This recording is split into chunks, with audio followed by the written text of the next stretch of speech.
I am going live. We are live. I'm going to check the tube.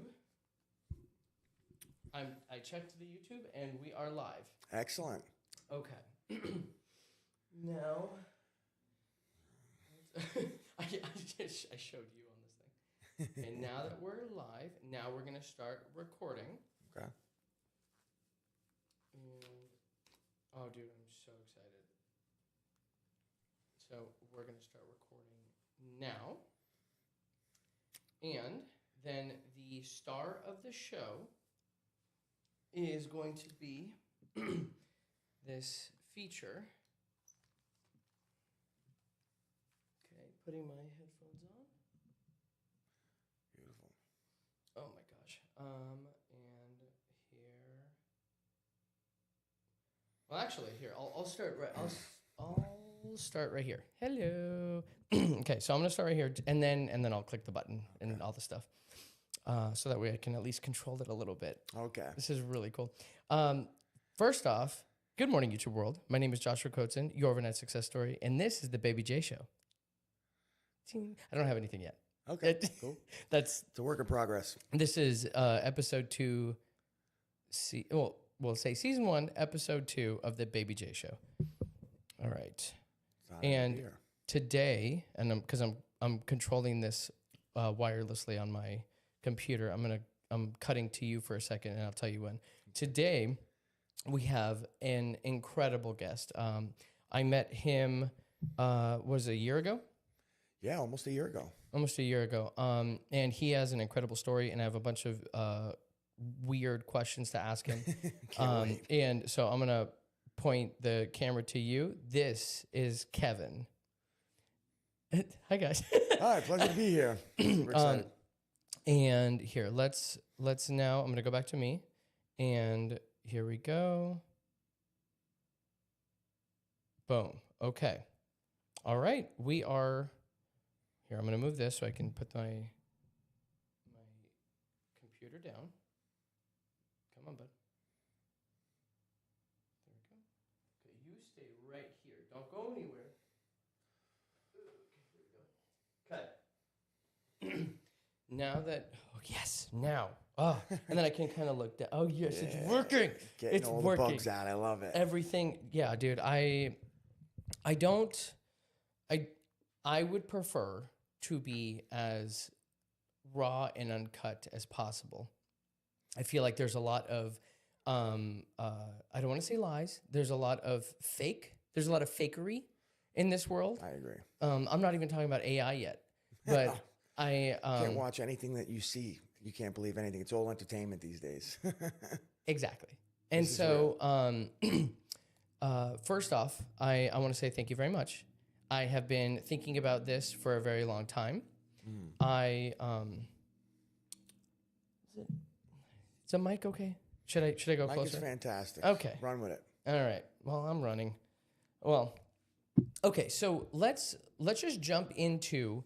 Tell me your story. We'll get into like how we met and stuff later, but like, tell me your story. You have. I hope the camera is on your camera right now whenever you talk, because you have only one leg, and you are doing some incredible things in the community, and I want to be a part of it. I want to help you foster a community to help you do what you're doing. So I'm going to shut up, and you tell me and them what you're doing. Well, thank you. I guess you have great observation skills about the one leg thing, but I'm going to take you back all the way to the beginning. I'm from New York City, grew up in Staten Island. Mother and father didn't work out at a very early age. I think they broke up when I was probably 6 months, a year, something like that. Don't really remember them together. But as early as I remember, my mother was with my stepfather at about 2 years old, and we moved into their house.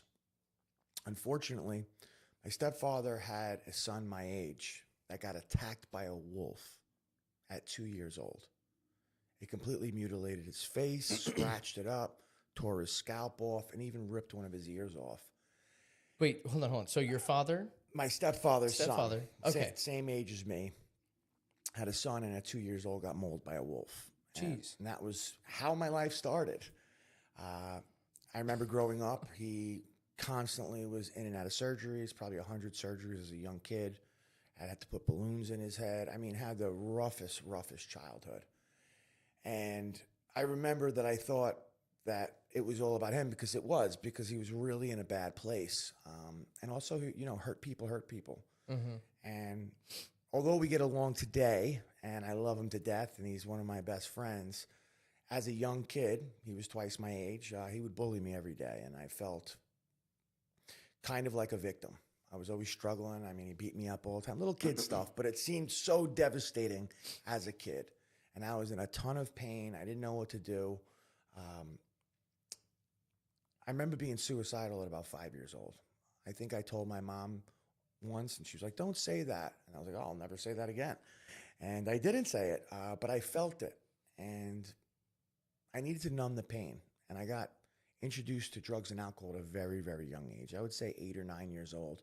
I think I smoked my first joint. Me and my stepbrother, this one. Oh, shit. We found some weed and we rolled it up in a little dime bag and a joint, and we smoked it during school, probably 6th or 7th grade. And we would cut school in the woods across the street. We'd be high as a kite all day long. And we'd be in a little fort that we built in the woods. And after school, we'd go to Taco Bell and smash 10 tacos. But this is how I numbed my pain. We would drink as much as we could. I'd smoke cigarettes, anything to feel cool, to feel wanted, to feel like I belonged. Yeah. Fast forward, when I hit high school, I lost my braces. I used to have a flat top haircut like Guile from Street Fighter. Totally not cool. Acne all over my face, braces. Was not one of the cool kids. I was a super nerd. And high school, I got my braces off, got a new haircut, got a cool little silver chain. My cousin was mentoring me, how to talk to the ladies. I was playing sports, baseball. I became a sports jockey. I was one of the best kids on the team. I was in the honors class. I started to become popular. And I created this whole new identity of smoking weed and partying and being cool and having a great time and really living. But it wasn't who I was. It was a mask that I put on to belong, to feel like I was important, that I was significant, that I was valuable. Because inside I felt like nothing. I felt like there was a dark cloud that followed me everywhere I went. I was an atheist. I thought the world was a cruel place, didn't believe in God. And I had no fulfillment in my life. I got introduced to harder drugs, cocaine, ecstasy, these type of things. I would go to school high as a kite. Would go to baseball games and football games completely stoned out. How could you function in high school like that? I thought it was a superpower thing. Like I would take a hit of ecstasy and I would go play baseball. And the first time I did it, I went 3 for 5 with 2 doubles and a home run with 5 RBIs. I thought it was like a drug. You're talking to somebody who, like, as if you think I know what you're talking about. Yeah. Does that just mean you did a great job in that? It means I had the best game you could possibly have. I just crushed it. I was the MVP of the game. Something about me real quick. I would love to know about sports. I don't know jack shit about sports. The only thing I know is that the Super Bowl is happening like very soon. Yes. That's all I know. So was that baseball? Yes, it was baseball. Okay, thank you. Jeez. Yeah, so baseball, the first time I took ecstasy on a baseball game, I was like grinding my teeth and I was like, super dopamines were flooding. I felt like $1 million. I got to the plate. I hit a home run. I hit 2 doubles. I drove in 5 runs. I won the game. I do not condone this. And I thought it was a performance-enhancing drug. So I was like, wow, I'm going to do this more often. I mean, it kind of is. And I started doing it. It's not because one of the games that I did this, I was doing cocaine before a game. I actually had a grand mal seizure in front of everybody during warm-ups during the game. Not even like during the game. Like no, right before the game, we were in Brooklyn at a really awesome tournament. We were on our way to win it, and I'm catching behind home plate, and I was partying all night, and somebody threw me the ball, and then I grabbed the ball, threw it right in front of me, and then ran straight into the backstop, and then started seizing out. All of my teammates and my coach jumped on me so I didn't bite my tongue and chop it off. And all I remember was waking up with everybody on top of me. And when you wake up from a seizure, you have superhuman strength. You don't know where you are. So I literally threw everybody off of me. Like, get off of me. I get up, I got on my feet, I was a little off balance, and I ran straight back into the backstop and then fell all down again. They picked me up in an ambulance and wheeled me away. I hid it from my parents, but the doctors knew they just couldn't tell anybody because of HIPAA laws. Yeah, yeah. So I'm like, oh, I was painting yesterday and the fumes must have got to me, making up a ridiculous story. But my team wound up winning the tournament in my name. And that's when I knew I really had a problem. How old were you? I was 15 years old. 15? Yeah, 15 years old. I had another seizure doing drugs on the cafeteria table. I was laying on the table, and all of a sudden, like the old ones where they the have old like ones the with bench and the then bench and the stools. I literally, because I would smoke weed in the back of the cafeteria. I would do whatever I wanted. You were to. a menace. I was a boss. I had a pass. I was a boss. I had a pass from the assistant principal that would let me walk the hallways completely untouched. Like, oh, I'm working for the assistant principal. I would cut school. I would go get a bacon, egg, and cheese, smoke a blunt. A bacon, egg, and cheese. Yeah. Where are you bacon, from? egg, and cheese, salt, pepper, ketchup. I'm from New York. Okay. And I was in cahoots with all the security guards. Security guards would let me back into the school because I was a baseball player, a football player. I was in the honors class. I knew everybody. I was very, very popular. So I had the security guards on the payroll. The assistant principals loved me. I would go in and out. I'd smoke weed in the back of the cafeteria, in the bathroom. I'd actually hit my bowl on one table, and then I'd blow it out, and the attendants would be like, it smells like weed in here. And then I'd go over here, and then I'd smoke over there, and I'd hit it again. And then they'd be like, something over here. And I'd just keep doing that. And like it was a game of cat and mouse. And I thought it was so much fun. I was so cool for doing it. But I was such an idiot. Yeah, like where did the mindset come from where that you were like, that it was okay to do all that? Like, where did that start? Well, and then after you answer that, we do have to see what I said. Oh, yes. I see, because I forgot already. I'm so excited about that. I'm okay. You know what? Let me just do it now. So I'm salivating. This is episode 2 of the Baby J Show, and we were already sponsored by Who Knew Soda. And let me pull out my phone real quick. You can grab it. Right. So I got a message of what to say. Good for you. I got a message of what to say live of the drink. I'm gonna say whatever I want. But Oh yeah, no. I'm gonna say, no. Thank you. No, I told the owner, his name is Dayton Jackson. Okay. I asked him, what do you want me to say about the drink? And I'm like, can you just like send me over something so that we're like, I'm not an idiot whenever I talk about the drink. He's like, bro, it's not that serious. When you drink it, you'll understand, blah, blah, blah. And I'm like, okay, but just give me something. And so then I said, just send it right now. Okay, bye. You know how I talk. I'll say it. This is in caps. This is all he sends me. He says, here we go. Ready? Okay. I never did this before. Me neither. I mean, we'll do the honest taste test, but I'm definitely who knew telling you the soda? truth. Soda, that's good for you. That's literally all he put. Oh, yeah. okay. So he's like, it's not. I'm happy with this because my wife doesn't like me drinking soda, and I might buy a case if it's any good. Yeah, if it's well, not good, I'm going to tell you. Be honest. Oh, be I'm honest. I'm so definitely going to tell you. This is what I want to say because it says Irish sea moss. It is a superfood soda. And now we're going to open it up because I have been salivating this entire time. Okay. And all right, cheers. Air cheers. Oh, that is so good. Wow. It actually is pretty good. Right? Like and the thing is like I don't like lying about like what I like and what I don't like, especially like, like when you're on camera, like at this point in life, and now I guess we can talk about the authenticity part. Yeah. At this point in life, if That's really good. because there's so much AI slop, and because there's so much, I mean, it's gonna get better. I don't discount how good this AI stuff is gonna be, but people in general, I feel like there should be more accountability to what people say, do, and what people, who they are, what they say, and what they do.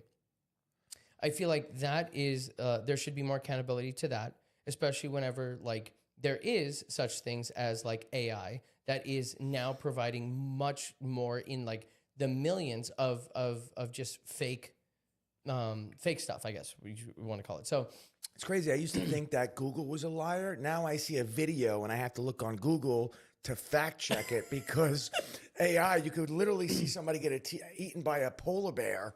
Be like, wow, that's crazy. And then you check, that never happened.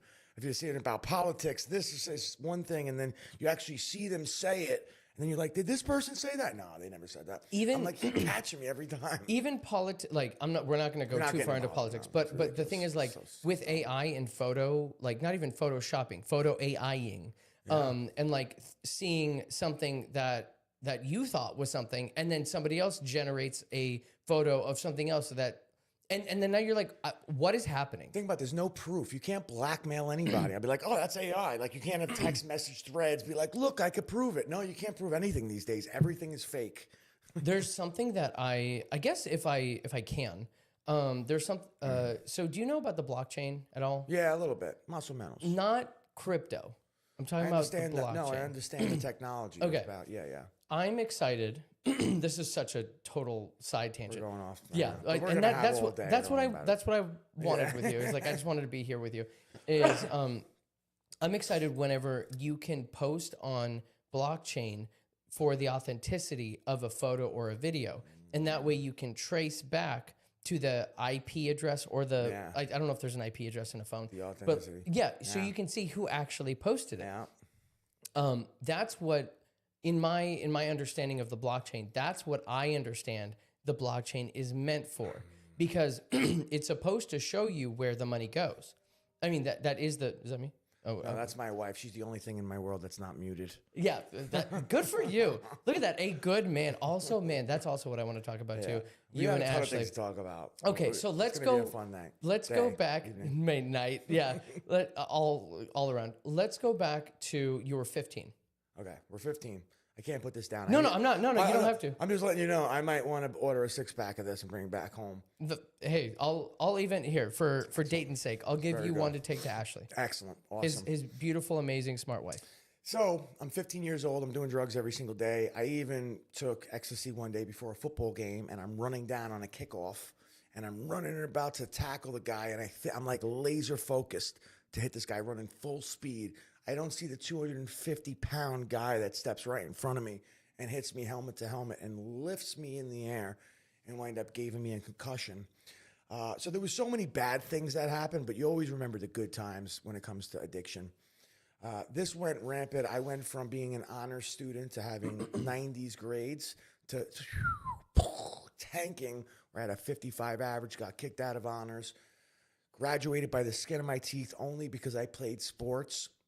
I watched all my friends and family, well, not friends, my friends go to the colleges of their dreams, went away to college, had the whole experience, which I did. Probably the only thing that I agree about colleges is actually having that experience. But I personally think that if you don't know where you're going and why you're using the degree, it's a total scam. So I have a $60,000 piece of paper on the wall. That means nothing, but we won't get into that.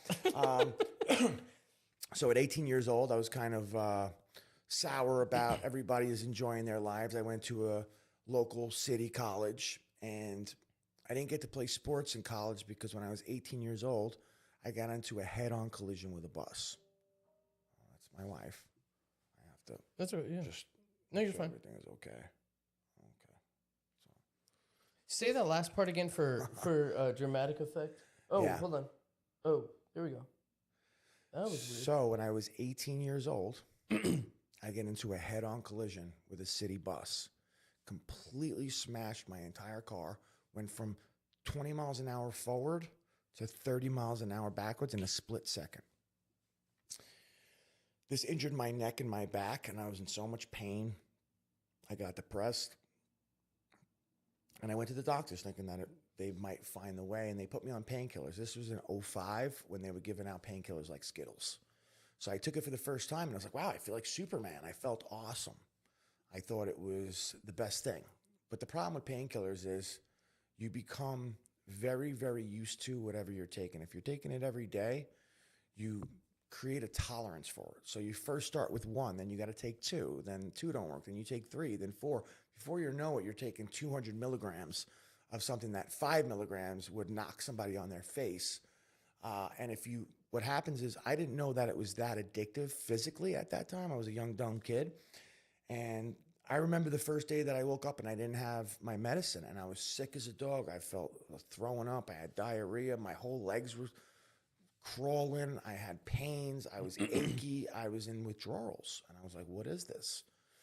And then I realized that I have to get up every single day and get my painkiller or else I would be sick like I had the flu. So was it what?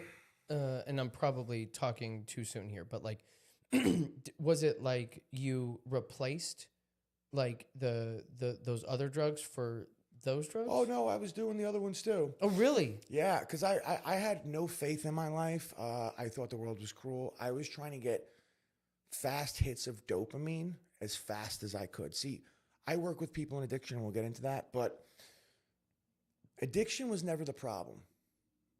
Addiction was the poor solution to a problem that you had that in result became the bigger problem. See, my problem was I was depressed. I didn't feel worthy. I didn't feel important. I didn't feel significant. I didn't feel loving connection. I didn't have any kind of spiritual belief. I was dead inside spiritually. Didn't believe even it existed. So I was trying to find some kind of joy, some kind of peace, some kind of pleasure. See, we're all addicts of dopamine. That's how our brain is wired. We're all addicts of dopamine. But just because your favorite flavor is different than mine, you might like working out or shopping or sex or gambling or something, cookies. Everybody, the reason why we do all those things is because it gives us dopamine. We're all addicted to it. That's how our brain, it's social media. That's one of the worst things. Social media, pornography, they're all fast synthetic ways to get dopamine. And that's why we tend to create a habit out of it because we're like, wow, dopamine hit. Oh, a like. Oh, a like. Oh, I'm going to watch this video. Oh, I'm going to do this. Feels good. That's what we're trying to do. We're trying to get dopamine. Some people found a more unhealthy way, like myself, with drugs and alcohol, to get that dopamine. But we're trying to feel pleasure because everybody makes decisions. Everybody. Every single decision you ever made is from the avoidance of pain or the obtainment of pleasure. That's how we make a decision. And when you get synthetic hits of dopamine, you kind of burn out your receptors to actually feel the joy of life. If you could just take a pill and get dopamine, you're not going to get as much connecting with your loved ones or having a beautiful dinner with your family and friends because it's not as strong. So you kind of numb yourself out to all the joys in life and you become addicted to this really high spike of synthetic dopamine. So I was doing everything. And this went on for 5 years. I was building high rises in the city. I was a concrete laborer. I was hanging out 40-story buildings, hanging off the side of the building, working with the crane. I mean, running off on the top of the building with no safety, anything at that time. They didn't have OSHA at that time. I'm literally at the top of a 40-story building, running across things, carrying big pieces of plywood. Like the wind would catch you, and you were trained to push the bottom up and go like this because the wind is so strong up there that it'll actually make you fly off the building. So like it's one of the most dangerous jobs you can ever have. Really, really great. You'd have to go like this so this plywood would hit the ground like that. And I'm walking on wood that's not even nailed down. I mean, I was a maniac. I was awesome at my job, but I became such a hazard because I was high as a kite. I would do the job of 3 men, but every guy would be like, my boss would be like, or I became the boss at some point. Still high? Like you were still? I couldn't work because I had neck and back pains. I had to take painkillers just to get through work, just so I can afford my pills, just so I can get through the day at work. It was a vicious cycle that I was stuck in. And every single person that I ever worked with, I even became a foreman on my last job. But everybody that was superior to me would be like, dude, I love how hard you work. You're amazing. You work harder than anybody I ever know. But chill out. Stop doing. You're gonna end up dead. I literally fell off a building once and fell into a safety net, and like was hanging off like a 30-story building, and into a tarp that thank God that I nailed down, because if somebody would have done a bad job, I would have flopped right onto the ground and died. How high? Probably 30 stories. I don't remember the exact. 30 stories? Yeah, 30 stories in the air. Yeah. So, yeah, I lived recklessly, crazy. I mean, I sold drugs just so I can afford my drugs. just so I can party and do crazy things. And it was a wild life, but I was so empty inside. And the best thing that ever happened to me at 25 years old. My father, my mother, they all performed an unprofessional intervention. And trust me, I don't recommend doing this. Get a professional. So they woke me up 7 o'clock in the morning. I'm scared to find out what an unprofessional. Okay. Excuse me. No, don't worry. We're both coughing. It's yeah. fine. They woke me up at 7 o'clock in the morning. I ended up becoming homeless. I got kicked out of my apartment, had to move back in with my father. 7 o'clock in the morning, I was laying in the bed with my girlfriend. My father wakes up. My stepmother wakes me up. They wake me up in a fuss, and they sit me down. And they're like, "You need to go to rehab right now for 2 years, or you got to get out." And they're like all like yelling at me and telling me what I did and how I did it and how wrong I'm doing everything. And I got really defensive, and I was like, "Well, the hell with you guys. I'm getting the fuck out of here. I'm done." So I'm all upset. They're like, "Then leave." I was like, "All right, I'm leaving." And it's the middle of November in New York. And if anybody's ever been to New York in November, it's cold. Now I'm in a tank top and shorts. I'm crying. I'm mad. I'm like, ugh. I grab my safe. I throw it on my shoulder. I'm like, "The hell with you guys." I pack a book bag full of clothes. I had like 2 pairs of shorts and some socks and underwear. And I forgot my toothbrush and everything. Like, I was just not thinking. I put the safe on my shoulder, my backpack, and I'm like, "The hell with you guys, I'm leaving." And I stormed out the house like I was showing them. I walked about a half a mile to my best friend's house, Corey, rest in peace. He was worse than I was. And I went to his house and I told his mother that my father and mother didn't love me. I had nowhere to go. And is there any way that I could stay here? She said, "Absolutely. You're a delight. You can stay here as long as you like." She cooked me a bowl of macaroni and cheese that night. And it should have been the last meal of my life. Because in the morning, everybody woke up except for me. They found me face first in my vomit, completely blue, unresponsive, not breathing. They called the ambulance. In the ambulance, my heart stopped. They revived me. And then I spent the next 3 weeks in ICU fighting for my life. In this time, I flatlined 3 times. I mean, 3 times they're like, "There's no way, he's done. He's not going to make it." And then for some reason, I kept waking up. This was the best thing that ever happened to me. That doesn't sound like it, right? But like I told you earlier, I was a complete atheist. But in that coma, I felt the presence of God for the first time. Undoubtedly, unequivocally, I know for a fact that there's something bigger than us inside. It was warm. It was joyful. It was peaceful. I actually put my experience in the coma in my first chapter of the book that I wrote, Winning Against All Odds. And I describe it like it was yesterday. It was really visceral. And I felt that love, that joy, that peace that I can't even describe with words. And it was so comforting. As my friends and family are lining up to say their goodbyes, the priest comes in and reads me my last rites. They're like, "He's done. Say your goodbyes." They're about to pull the plug pretty much. I'm done. I just woke up. Literally snatched out of the depths of hell. And when I woke up, the doctors were like, "I don't understand why he's up. He's not supposed to be alive. This is crazy. It's a miracle." They said, they didn't tell my parents. They're like, "Listen, don't get too excited. We have no idea why he's up right now. He's not supposed to be. We have no idea how this happened." They said, "Look at him. He has multi-organ failure. His liver, his kidneys, his lung, his heart, brain completely shut down." I was hooked up to about 10 different machines. I had tubes in my lungs, tubes in my throat, tubes in every area. I'm not going to get on live podcast. I was 100 pounds soaking wet. I had gangrene in all 4 of my limbs. They were completely black. Okay, I was 100 pounds. I had sepsis of the blood. My blood was toxic to my body. I was on a breathing machine. What's sepsis? Sepsis is when your blood becomes toxic, when your kidneys and your liver doesn't filter your blood. Mm-hmm. Your blood holds the toxins. Because my blood pressure plummeted, so there was no circulation in my body. They had to give me a medicine called pressors to keep the blood flow in my organs so I would have a chance to live. That's why all my limbs turned black. And they created edema. They were filled with fluids, and they were pitch midnight black. So I was 100 pounds. Most of it looked at my arms and legs, and they were black like my pants. Done.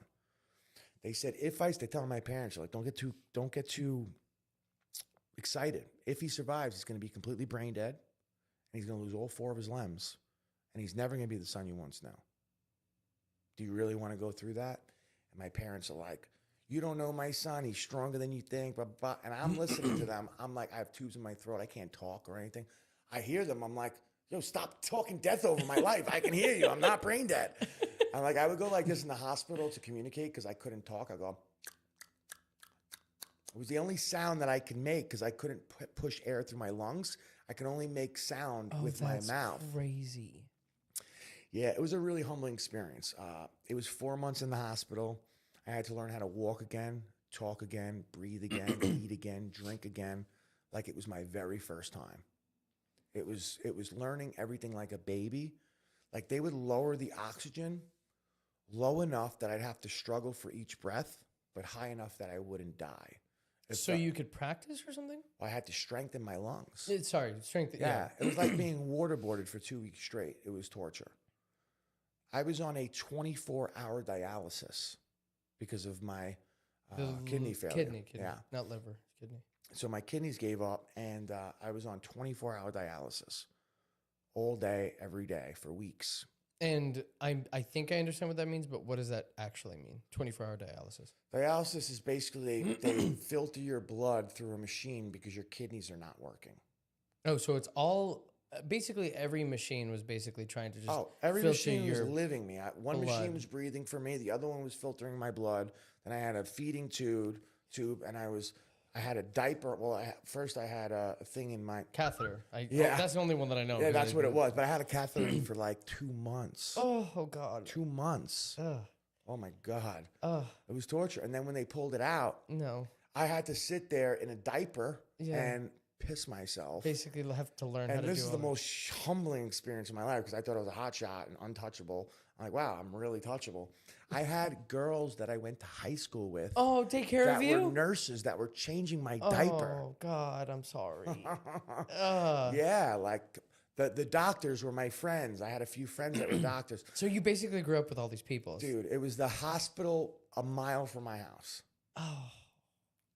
So, like, I remember one time, and this is the most embarrassing. So I'm wearing a man-made diaper and everything, and it was overnight, and I'm super hot because I'm on all these medicines and everything, and I have the wires coming out of my arms and stuff, and I can't lift this arm. This arm is completely paralyzed. I'm like going, and I went to the bathroom, number 2, out of it, and I started sweating, and I'm trying to get the nurse's attention. I'm like, trying to get their attention. Nobody's coming. Now I went to the bathroom, and I'm sweating, so I'm like, trying to get this shirt off with the feeds coming out of my arms, and I'm getting like all entangled with my shirt, and the thing came unraveled.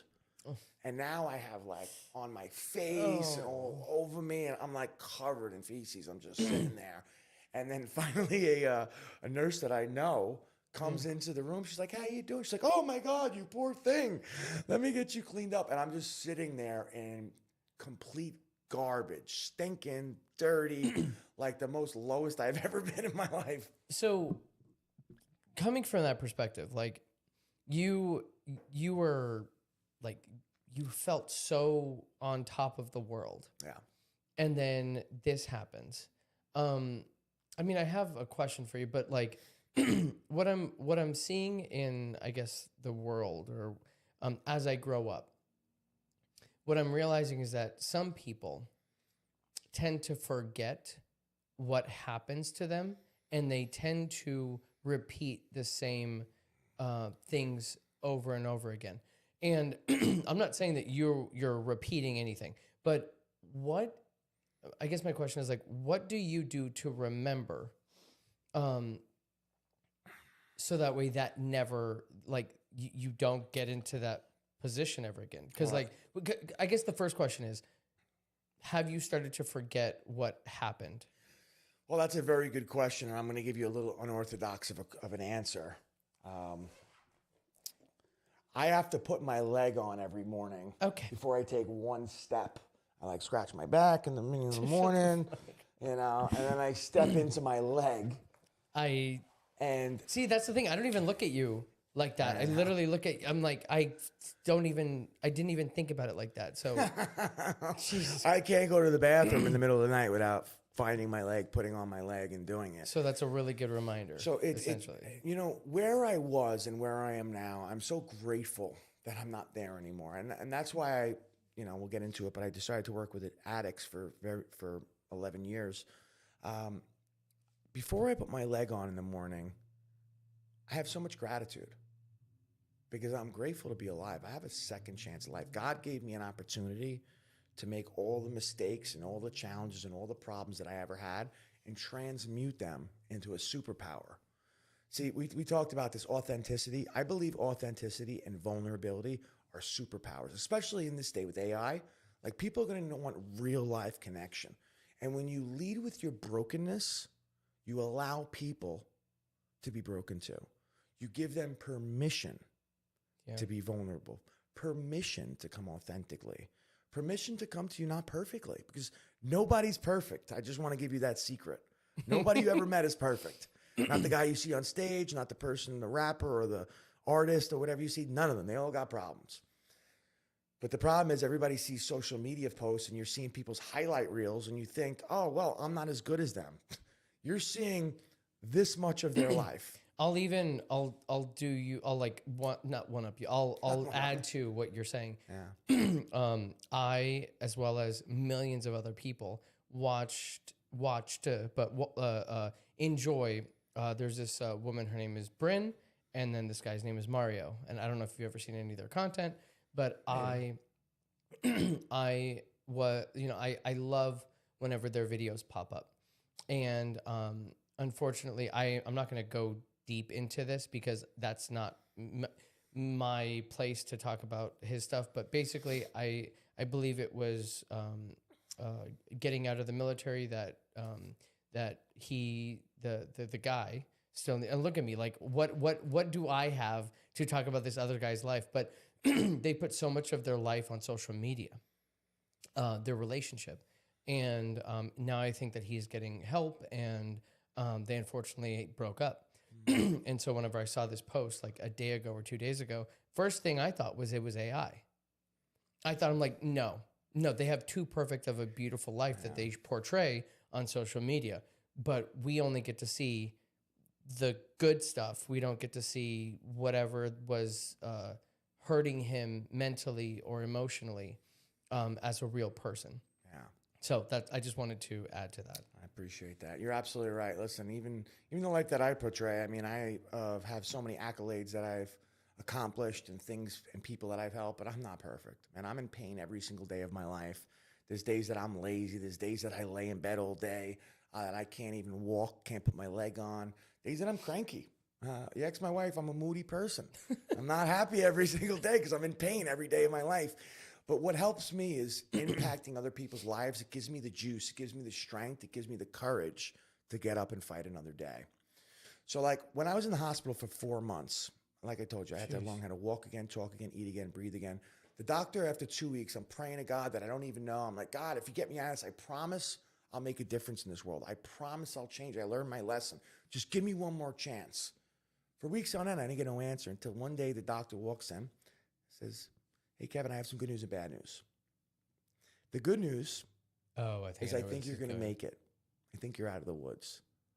The bad news is we're going to have to take your leg tonight or you're going to die. Tonight? Like right now. Right now. Make your decision. And I thought about it and I was like, okay. Take my leg. All my bad luck was in that foot anyway.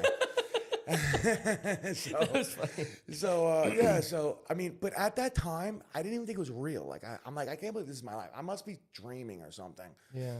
So I'm like, yeah. Like I'm thinking of my leg because I've always been a class clown. I'm like, yeah, take it. I don't even need that foot. I never liked it anyway. And but I'll never forget the day after the surgery when the nurse picked up the sheet and I looked down. And it was gone? And I had a stump for a leg. I was like, oh my God, this is real. Can I ask you a real question? Like, and I'm not trying to like, make it any sadder or anything like that, but like, when you like, The soda's so good. You heard it. Like, obviously with your other leg, you can see. I don't, okay, give me here. Let me pause for a second. For some reason, the middle camera's not doing anything. Okay. Actually, here, let's Listen, we're perfectly imperfect right here. We're letting you see behind the scenes when we Yeah. talked about authenticity Yeah. and vulnerability. You're seeing us break out through the bugs and all the things, and we're not perfect either. But we're definitely going to give you some crazy content. We're not even into the story yet. We just set the setting for all the amazing things we're about to talk about. exactly. I'm going to here. We're just gonna cut that. I don't know why it's doing that. So we're gonna go. Trying to find another thing majigger. We have two viewers right now. All right. Well, Yeah. thank you. Two's my favorite number. Let me just make sure I know how to do this. Okay, boom, and then next, and then next. That's just live, Josh. It's going to go viral Oh, once you actually post it. there we go. There we go. I think we're good. Okay, I'm I'm grateful that you're working with me here. Yeah, for some reason that just. I get paid by the hour. Take as long as you want. Okay, so we're gonna go back. 3, 2, 1, All right, all right, all right. and I think we're good. Excellent. Grazie. What I'll do. Test. I think we're good. I'm gonna put it right here. So you can keep an eye on it. Yeah. All righty. What podcast do you get to see behind the scenes? Exactly. He's a one-man show. I just want to give it up for Josh. Well, He's doing it all. He's the cameraman. He's the audio guy. He's the visual. He's the producer, the director, and the star of the show. You do what you can.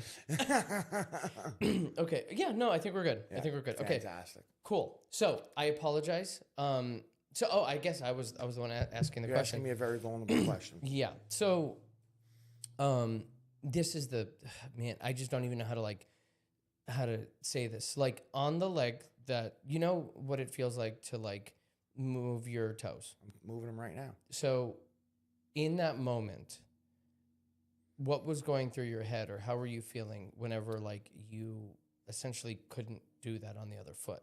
I'm extremely offended by your question, and I'm not going to answer it. Okay, that's fine. Nah, I'm only kidding. Everybody's offended by everything these days. I just want to throw that in there. No, it's fine. No, so right now, I I'm wiggling my toes in both feet. Unfortunately, these ones aren't wiggling. I can't really feel those toes right there. But what happens is you've had nerves that have been running down to that limb your whole life. Yeah. So it doesn't feel like you lost a leg. Like I'm wiggling my toes on this foot, but there's no toes there. Oh. It's called a phantom limb. A phantom limb? Phantom limb, phantom pains. Interesting. It's not interesting. It sucks because Okay, sorry. although I'm wiggling my toes right now, I'll also get an itch between my toes that I can't scratch. Or Really? you'll get phantom pain. It feels like somebody put a taser on the foot that you don't have, and an electrical impulse will shoot up your leg. And there's nothing you could do about it. You can't grab it. You can't rub it. You can't do anything about it. You just have to deal with it. Really? And it's a pain that nobody's ever experienced except for people that lost limbs. And the only thing that I can compare it to is if you ever got tased. I don't know how many people out there have gotten tased. I have. It feels very, very similar to being tased. But it's tased on a part of my body that I no longer have. So it's almost in my head, which is crazy. And it comes out randomly. There's no reason or rhyme for it. It just happens at certain times, and it usually comes in waves. Like if it comes, I know there's another one coming in 10 or 15 seconds. Then it comes, then it'll come in another 20 seconds, and then 40 seconds, and then eventually it'll stop. But I haven't got a phantom pain in probably 2 or 3 days, which I'm happy about. Oh, they get less and less the longer you don't have it there because your brain starts catching up. Like, oh, I really don't have a foot there. Why do I keep doing this? What? Yes. What's the thing where your foot it gets kinked? Whenever so I'm trying to find something that makes sense to me for the pain of Want to touch it? No, not right now. I mean, yeah, no, we'll not. We'll do it later because I don't want to move the mics. But it's I see that's I didn't understand that. I don't think a lot of people in a weird way. Like I want to have empathy, for the situation, and I don't know how. Well, I appreciate it, but I don't need empathy because I am a warrior. I mean, this has just made me stronger, bigger, faster, wiser, more resilient in every way possible. I'm not an amputee. I think my friend Adam Owen, I'm going to give him a shout out. I'm a champutee. I don't allow this to hold me back. I can run an 8-minute mile without a leg now. I go to the gym every day. Well, I used to, not right now. Well, we're getting I'll back talk about to that it. a little bit. We're getting back to But it. I used to be, I was at some times in my life in the best shape of my life. I go to the boxing gym. I box. I can defend myself. I climb mountains. I ride bikes. I've done, and we're going to get into this part of what the mentality was when I lost my leg, but it has literally not stopped me from doing anything that I ever wanted to do in my life. I just have to put my leg on before I do it. Damn. Yeah. But it shows me how strong I am because things that people can't do with 2 legs, I do with 1. I can leg press Period. 720 pounds. Leg press. I'm gonna have to go to the gym with you one time Yeah. so I can understand how that because we're not gonna go there. Okay, let's. Well, because it's like your butt and this muscle and that muscle and like you have to really sit down and push.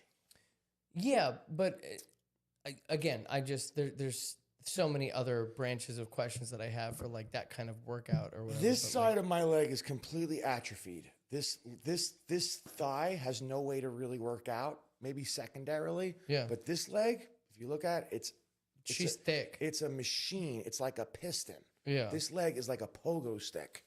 I should because you've had to put like a lot of your weight on that one. Oh yeah, right? I'm always leaning on that foot, which kind of messes me up because it changes my gait and my confidence because of how you stand up on 2 legs with authority. I'm always like kind of like this. You're just putting your because I'm shifting my weight to my real leg.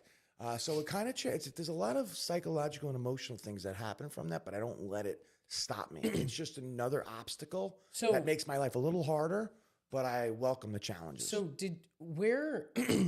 what program did you go to, or what program did you do to then like start to redevelop the thought process of like of all of this? I went to the School of Hard Knocks, graduated with honors. Okay. Hey, and if that's the truth, that's the truth. Well, yeah, I was what's it called? Forged by fire. I had to. In the hospital, I had a bed sore that turned into an abscess, and they kept trying to sit me up, and they're like, I kept going because I couldn't talk, and they're like, stop being a baby, it's just a bed sore, and they keep doing it.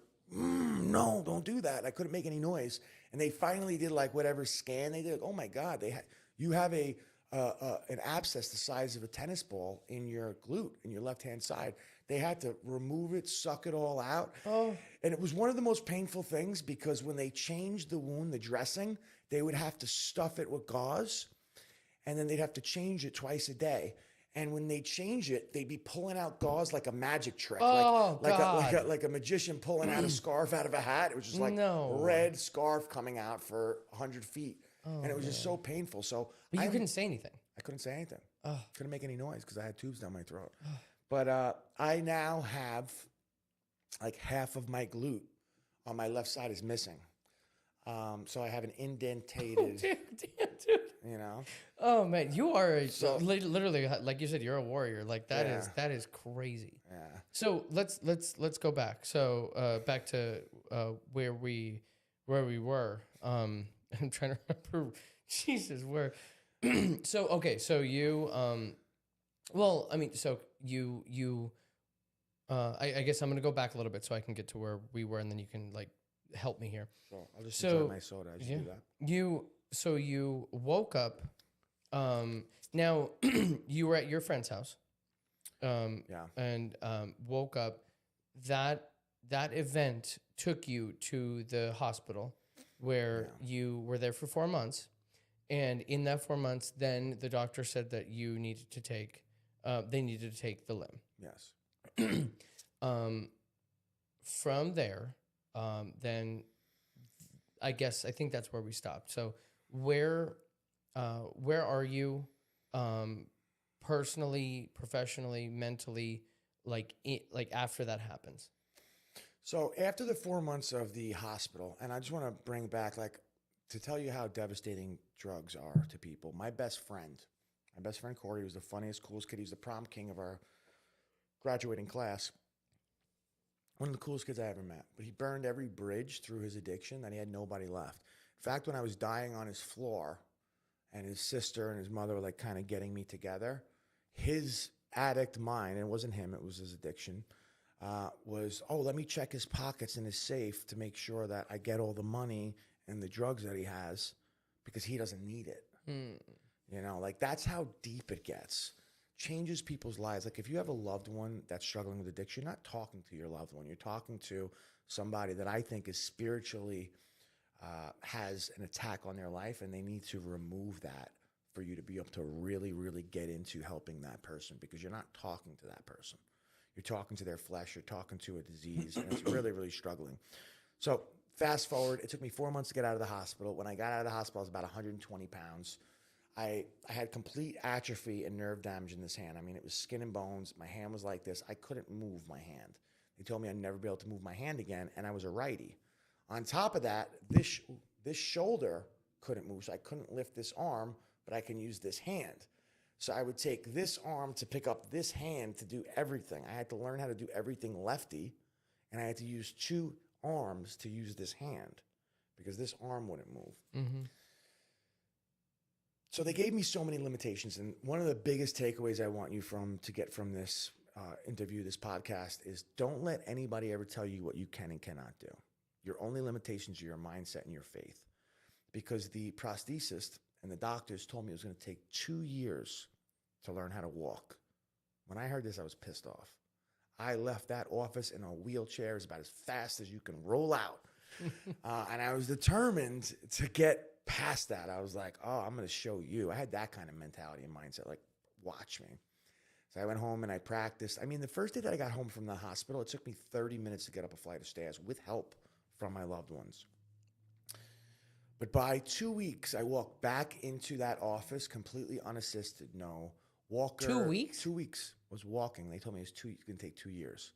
I was walking in 2 weeks. I walked into the office with no wheelchair, no cane, no nothing.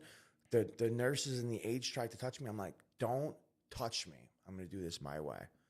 Don't get me wrong. I wasn't walking well. Yeah, I was like, you were doing it. Yeah, I was like showing you, like, I'll show you, watch me, in your face kind of thing, because I still wasn't very mature at that age. What was it, like 26? I was 26, yeah. I was trying to show all the haters that, you know, because there was a ton of rumors that I was smoking crack and I'm doing this and I'm doing that and I'm this and that. It's like, it's the game of telephone. Yeah. So nobody knew the real story. I kind of posted on social media to tell everybody I was okay. And 2 weeks I was walking, and within 2 months, I videoed myself running. 2 months. 2 months I was running. Wow. But at this time, my arm's still not working, so I'm like running like this, and like, you know, I can't really move, but I'm running. I was like, you ain't gonna tell me what I'm gonna do. I'll show you. And then I went to the neurologist, and I'm like, well, we have bad news. Your completely nerve damage is done. You're never gonna be able to move your hand again. And I'm like, what? Like, I've been moving this hand my whole life. What, are you kidding me? Again, I'm the same energy. I'll show you. Went home and I talked to my hand every single day like a crazy person. And I want you to visualize this. Like, have you ever seen the movie Kill Bill? Yes. When she's sitting there and she's like, wiggle your big toe. That was me, but with my hand. So I'm sitting there. I'm talking to my hand. I'm like, come on, we've been doing this our whole lives. Just move. And for 9 months, like, I had to learn how to do everything lefty. And I want you to think about this. Try to brush your teeth with the other hand.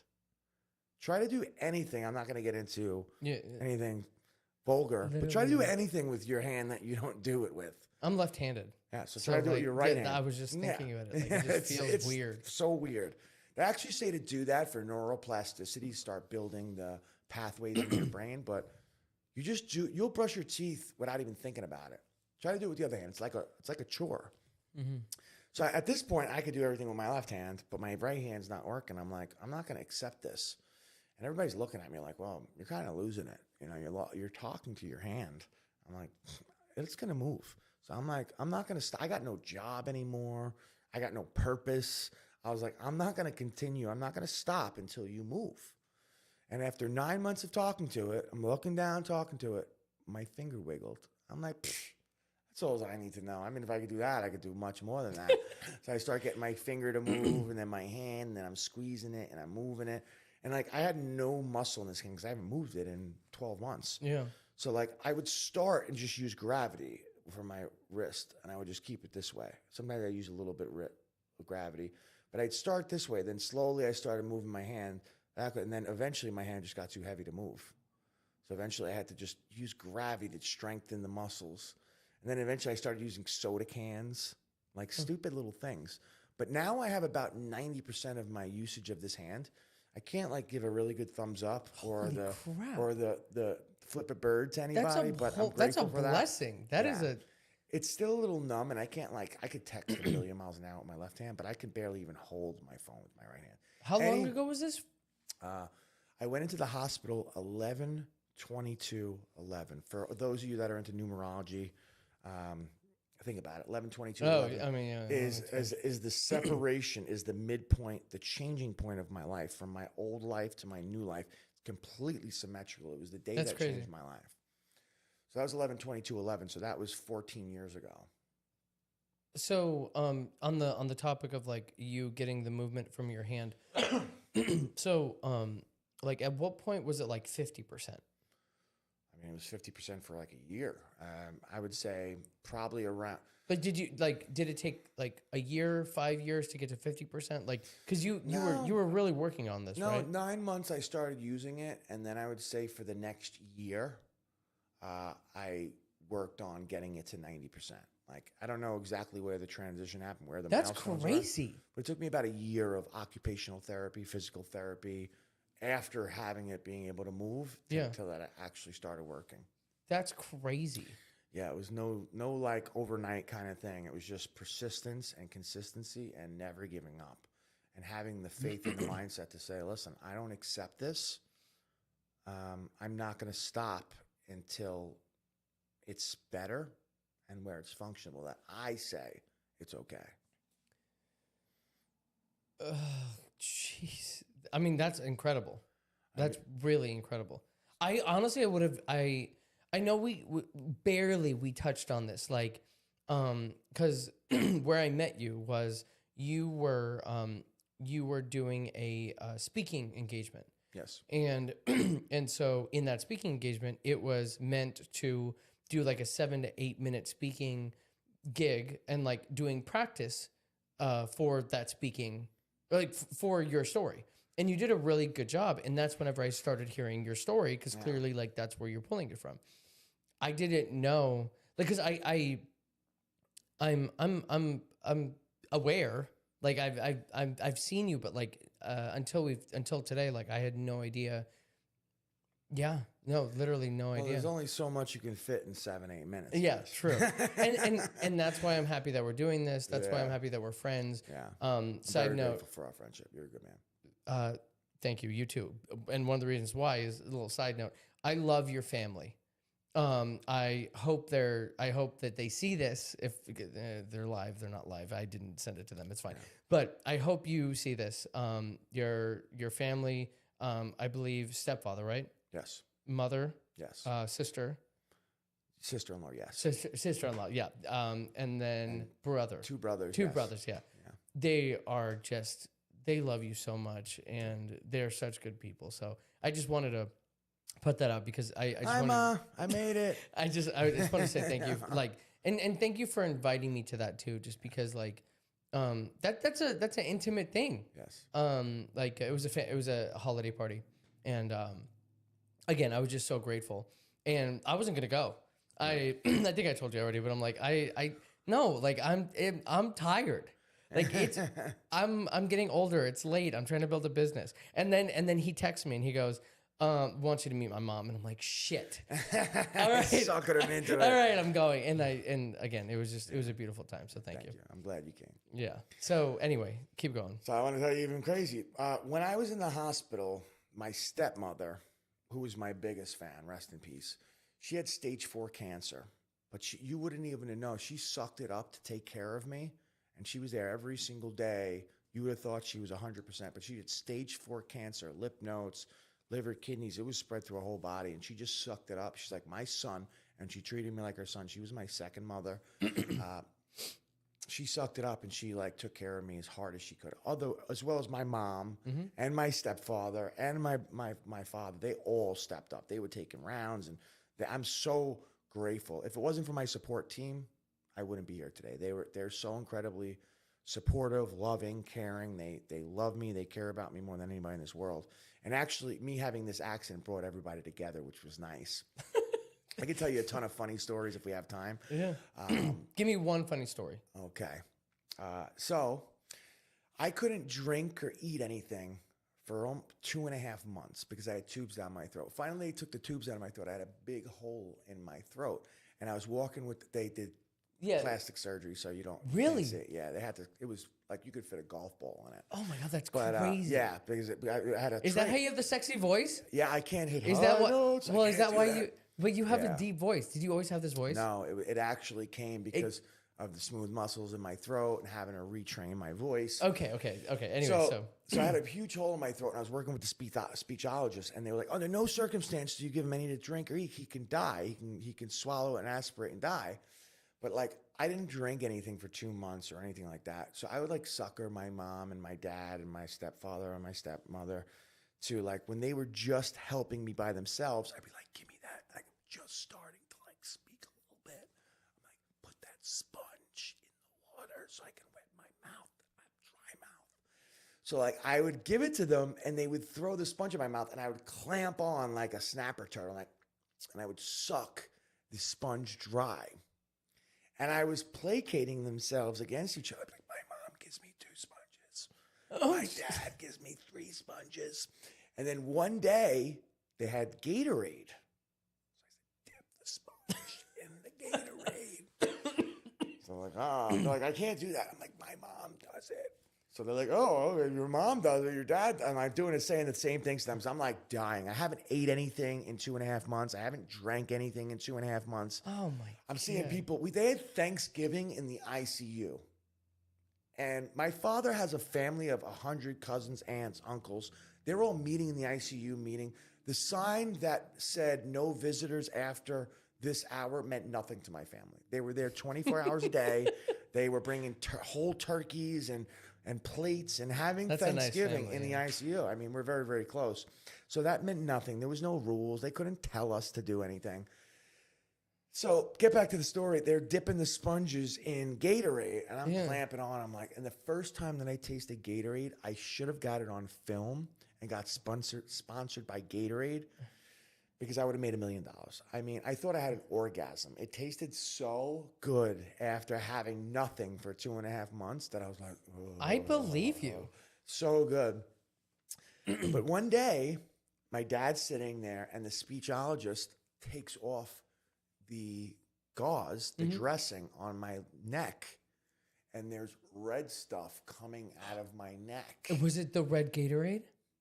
It was the red Gatorade. Yes, and she starts freaking out. She's like, "Oh my god! Oh, blood! Oh my god, he's bleeding! Oh my god, this is bad!" She starts calling doctors in, and me and my dad are sitting there like 2 little guilty kids in the principal's office. Like, we gave him Gatorade, and my dad's a big, tough, gangster guy, and she's screaming at my dad, and my dad just has to eat it. Oh. And I'm sitting there with like 2 guilty kids. And it became known as Gatorgate. Because oh, that's funny. We did it on the low, the DL, sneaky little thing that we did. But they reamed us out and they said, never again do you do that. You could have killed your son. Oh.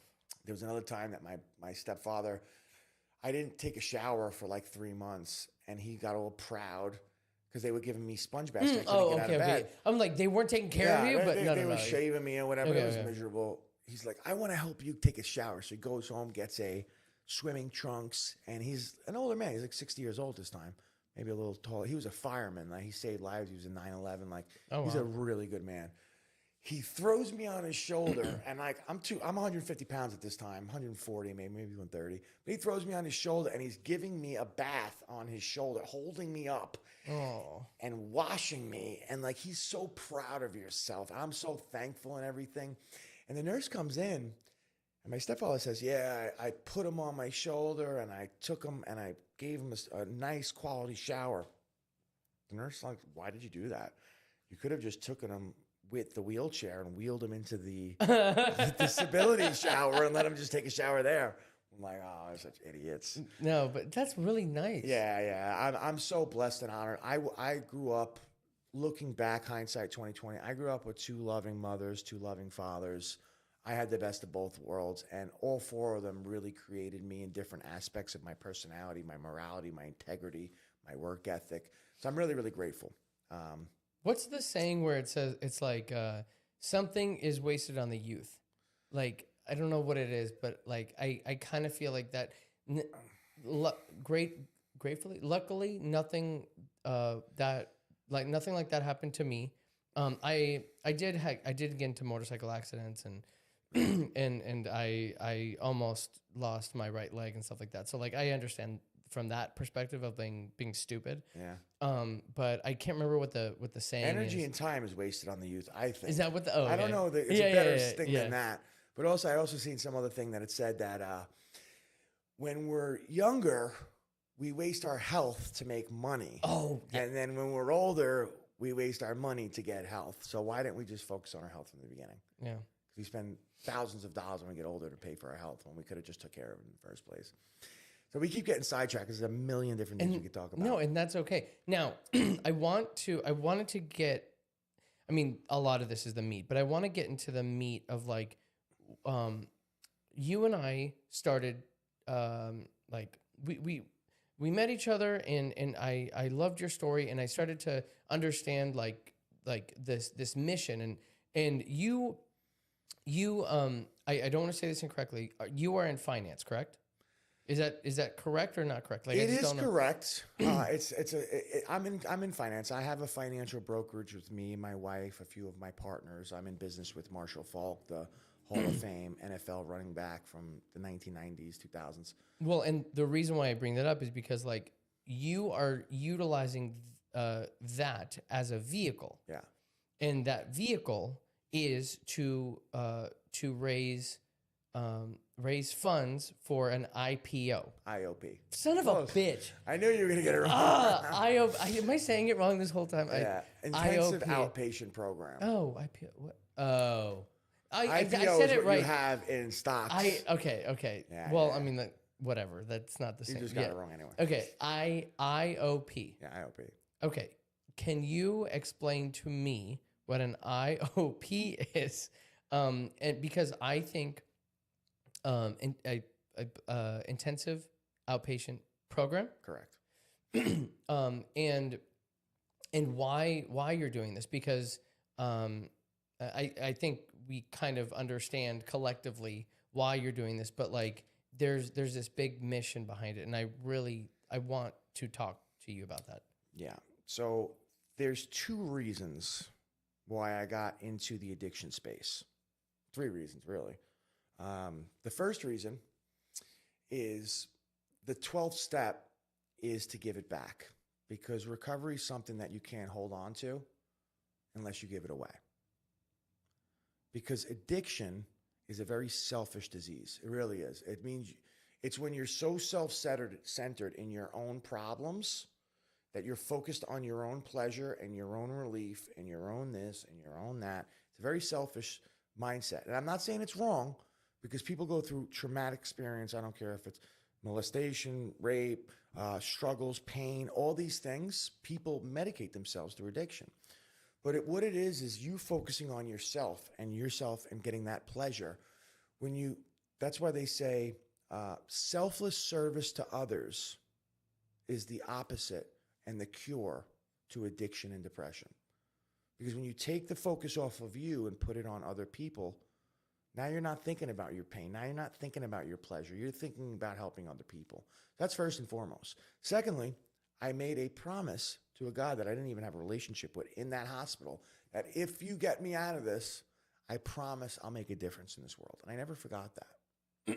And thirdly, and I'm going to get into this when I was talking about my stepmother because I got sidetracked. Yeah, yeah.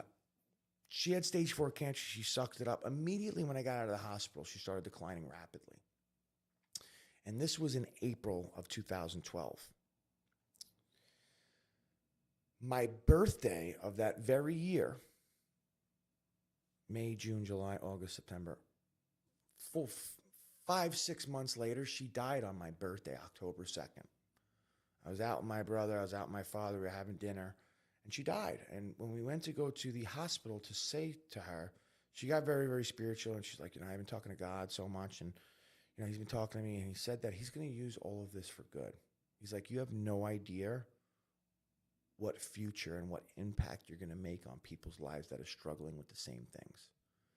She made me promise on her deathbed that I was going to take all this pain, all this adversity, all this struggle, and utilize it for good to help other people that are struggling with the same pains, to pull them out of that fire, to help them overcome that, to give them the strength, the inspiration, and motivation to say, if I did it, you can do it too. She also promised me to write a book at that time, and I'd never written more than 2 pages in high school, something that somebody probably already wrote for me. At that point. And I'm like, I'm crying. I'm like, I promise I love you. I promise I'll do this. And she passed away that day. And it stuck with me. And I said, I have to make this useful. I have to make sure that this didn't go all to waste. So I started writing on my own a book. It took me about 8 years to publish my book, just writing scraps and getting a coach and doing all these things. But like a year of focus time. But for 8 years, I'm just writing things and writing things.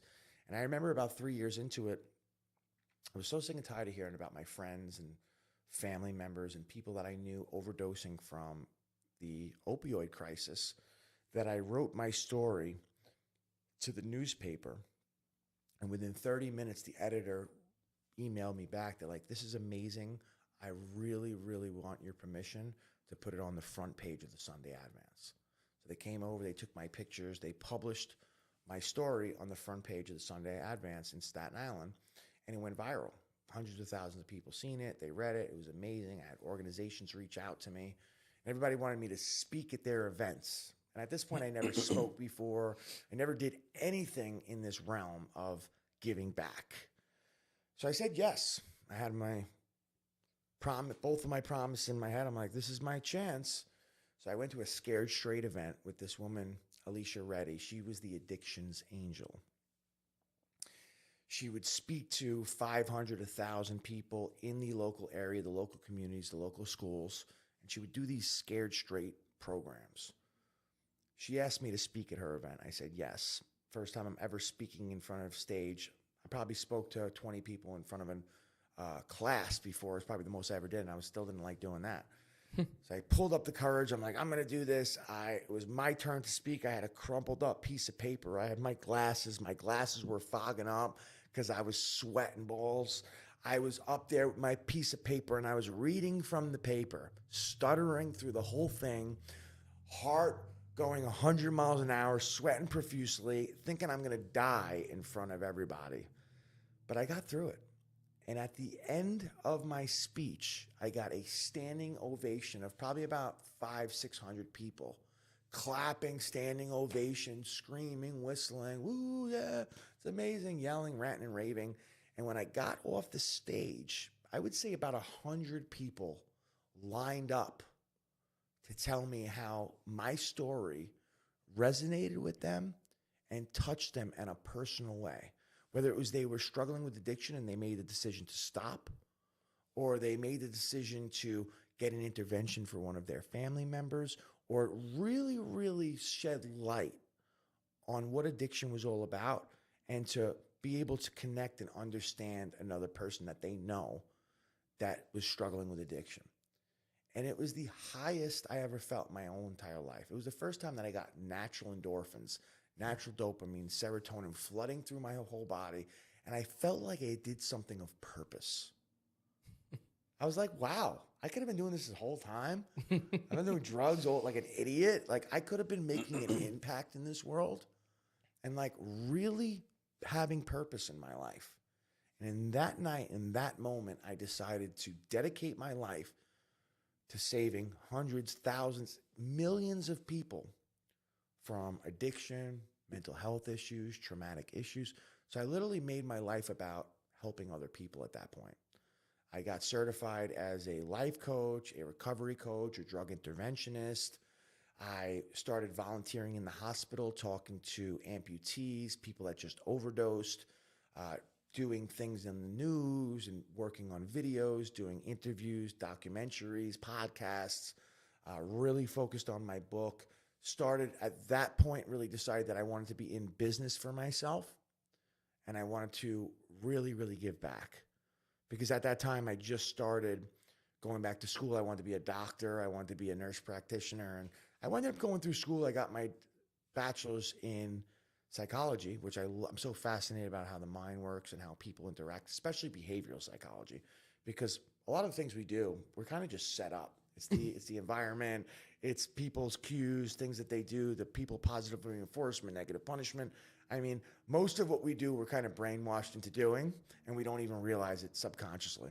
But that's a whole nother story. So I started becoming a self-development junkie instead of just a junkie. I've read well over 300 books on self-development, autobiographies, biographies, anything that I could do to learn to become better. And I started getting really, really hungry for knowledge that I can incorporate and create a whole nother style on how to help people. And I've been a coach. I worked for the Addictions Academy. Dr. Callie Estes mentored me. She's the female celebrity addictions coach. I was one of her best coaches, one of her best sober companions. I traveled the world, living with super famous, super wealthy people, living in their house, detoxing them, and helping them overcome their addiction in confidentiality, in privacy, in the comfort of their own home. One-on-one, multi-faceted, customizable approach to help them really, really overcome their addictions. I learned so much from her. I was a trainer and a facilitator for her school. I taught the recovery coaching certification. I taught the intervention. I actually helped write the life coach curriculum for her school. And I had so many different, not only me, but students that learned my modalities and what me and Dr. Callie put together. And I worked with them very, very closely. Not only did I have my private clients, but I taught people how to be coaches. I had the sober companion clients that I worked on one-on-one intimately in their houses. I've been to Hawaii for weeks, been to California, Texas. I mean, I can't even tell you. Wherever they are. Yeah, wherever they lived, I lived with them and I walked with them in their lives. I mean, I remember one client, we went skydiving because he was afraid of heights. And I said, let's face your fears. Wow. And we jumped out of a plane together. Wow. You know? Because like I said, addiction is not the problem. It's a solution to a problem that becomes a bigger problem. And we figured out the root causes of like how they got there. And started there instead of started with the addiction. Start with the root. Rip it out from the root. And I mean, that's what really you're my supposed to philosophy. do. Yeah, that's really my philosophy, is figuring out the underlying causes of why people do what they do. Like you mentioned, I'm in finance, but I'm not in finance for finance. I'm in finance to help people create their dream life. I'm in finance to help you fund the dream and the passion that you have in your heart. I'm in finance to help secure your family's legacy, their generational wealth, that you break the curse of poverty in your bloodline. You are the deciding factor. You change the bloodline forever, because I want to help you set something up where the rest of your bloodline is safe. The rest of your bloodline has money. You're not in poverty. You're not poor anymore. And then they always say that money is the root of all evil. It's not. The love of money is the root of all evil. Money just multiplies what it's in your heart. Exactly. So I want to put tons of money in the hands of people that have good hearts, that want to help people, that want to save people, that want to impact the world, change the world, give to people, be generous. I want to have a crusade, and I have people coming along, and I'm always welcome for collaboration and partnership. But like, we're in a movement to help 100 million people. We're in a movement to put the money in the hands of the people that are going to change the world, that are going to do it with integrity, with character. I don't work with people that I don't think have integrity and character. I don't care if you made me $100,000. One bad apple can change the whole orchard. So like I'm really intuitively looking for the right people to help, to partner with, to collaborate with, and also for men to become leaders in their families to provide and protect for women and children. I think we are the front line, and I think we need to start acting like men and really providing that safety. And it's not just financial, it's just not physical, it's emotional, it's mental. It's a safe place. People think masculinity is like walking around like a tough guy. No, it's having a frame, a container to allow women and children to be women and children. To have feminine energy is so beautiful and flowing, but it needs a security container to be as beautiful it is for what it is.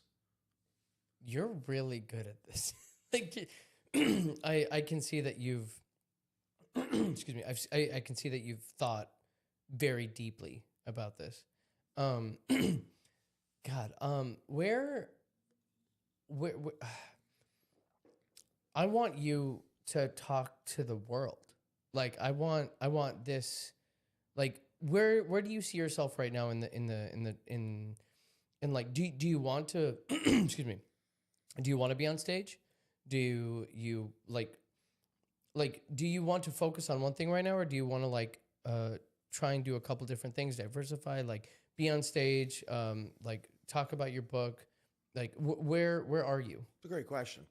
And people don't really understand what I do. They're like, oh, you do addiction, oh, you do finance. No, my company's called True Warrior Success because I think it's a conglomerate of everything. Success is not about money. Success is not about health. Success is not about making an impact. Success is creating a life that ripple effects into other people's lives, impacts people, blesses people, empowers people, creates self-development, growth, significance, love, and connection. It's all about, so my business is a umbrella of all types of things. And we have legs. Like I still do addiction. I have a detox doctor. I have nurses. I have people. I have coaches that help people with addiction. I also am going to open up an IOP. I do placement. I'm working on non-for-profits to help people in that place. But I also am passionate about speaking on stage because it's one to many. If my story helps one person, saves one family from the struggles and issues and traumas that they're going through, then every ounce of pain that I ever went through was all worth it. I don't go on stage for me. I go on stage to be a conduit for Christ, honestly. I want people to look at me and realize if he can do it, so can I. If a wretch like me can be saved, my life can be changed, then so can I. I want to be a lighthouse for other people that are struggling, other people that are hopeless, other people that don't believe in themselves. To be like, dude, if this guy can do it, because I was a hot mess. Still a hot mess sometimes. I'm not gonna fake it. You're human. Like Yeah. I'm sloppy. I run 1,000,000 miles an hour. I do it messy, but I take action, and I'm not afraid. I put on the full armor of God and say, let's go. I have to wake up every single day and get on my knees and pray for strength to get over my pain, to get over my issues, the things that hold me back, my flesh. Like I can't do it on my own. If God wasn't in my life, I would not be able to do it. I have a mission way bigger than me. Like my mission is to impact 100 million people. I can't do that on my own. I need God's help. I need my wife's help. I need a team's help. But it all starts with finance because finance is not the end goal.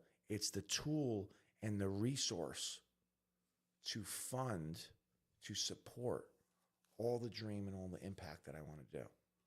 I want people to become their best self, become giving, become generous, become valuable, and be able to make it not about themselves. Because my life ain't about me. My life is literally spreading the good news of that no matter how imperfect you are perfectly designed to be you. God has a plan for you, and you may not be able to see it because you're not seeing it from a bird's eye view, because everybody looks at life through this little keyhole, but there's so many different perspectives. And everything that I ever went through, losing my leg, going through addiction, when I was in the moment, it sucked. But I didn't realize God had a bigger path for me. I didn't realize that there was a way bigger, like I'm looking at this hour of my life, there's another 50 years of growth and forging in the fire and failing my way fast and forward and learning the lessons and the wisdom and becoming better and becoming growing. Like everything has two sides of the coin. Yeah. There's the pain and the struggle, and then the growth and the wisdom. And I always say every single day is a lesson and a blessing. I'm sure people have heard that a million times. It's not my quote, but I live by that because either you're having a really good day and it's joyful and peaceful and pleasureful, or you're having a really miserable, hard day and you're growing and you're learning from it and you're becoming more resilient, and it makes the juice from the squeeze that much sweeter. I've worked with hedge fund babies that get everything handed to them and they're miserable because they never earned anything. If you haven't earned it, if you haven't went through the journey to get to that success, it sucks. The joy is never at the destination. The joy is embracing the journey and finding all of the little nuggets, all of the moments that were hard, but you overcame and you earned them. That's where all the fulfillment, all the joy in life comes from. My life is hard because it was designed that way, because my superpower is overcoming adversity. And that's why I named my book Winning Against All Odds, because I don't care what you put in front of me, I'm winning. I may not win the first time. I may not win the second time, the fifth time, the 100th time, but I'm never giving up, and I'm getting bigger and better and stronger every time I fall. And eventually, life is going to give up, man. Like, just give this guy the win. You know what I'm saying? Because, like, he's not stopping. Yeah. I think everybody has it, and that's why I named my company True Warrior Success, because I truly believe when you're aligned with your vision and your goals and your purpose in him, you're unstoppable. Everybody has a true warrior inside, and it's my job to help unlock that. My job is to see yourself bigger than you are right now, because you are, because God looks at you in a way that you can never see yourself. I think God has a ideal version of you, and Ed Milet says this the best.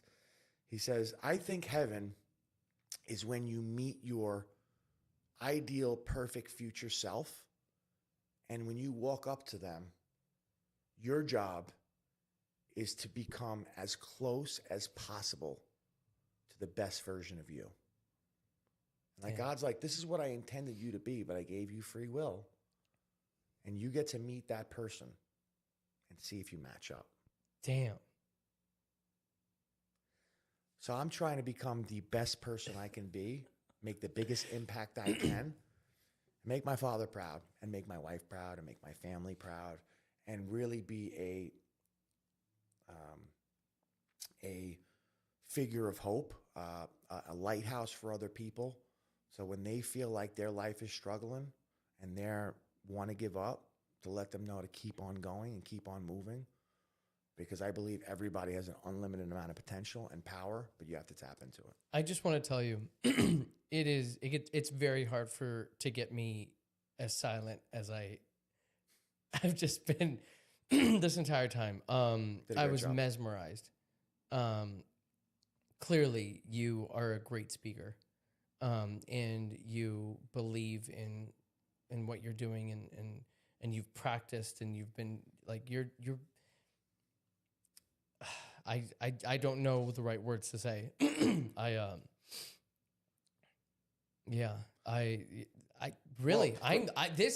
I've never been this sucky on like. You're not sucky. You're doing fantastic. No, we're doing this all by the cuff. None of this was rehearsed. Yeah, I had no idea where we were heading. As you could see, we're swipping around, taking rights in circles. I'm just so grateful that that I get to do this with you and have this conversation with you. I'm very grateful too. I never got this deep into my passion of what I'm really trying to build before. It was always usually kind of had a end goal of whatever the interview wanted to Yeah, or what but- their podcast was about. So this has been a very freestyle podcast of really getting deep and authentic and vulnerable and where I want to go and who I am as a person. So I do appreciate. Yeah, you having literally such a- shut me up. Like, I think you know me at this point that I'm like really good at talking. I love talking, and like, I think so. One of the We things haven't that got you to the said. best part yet.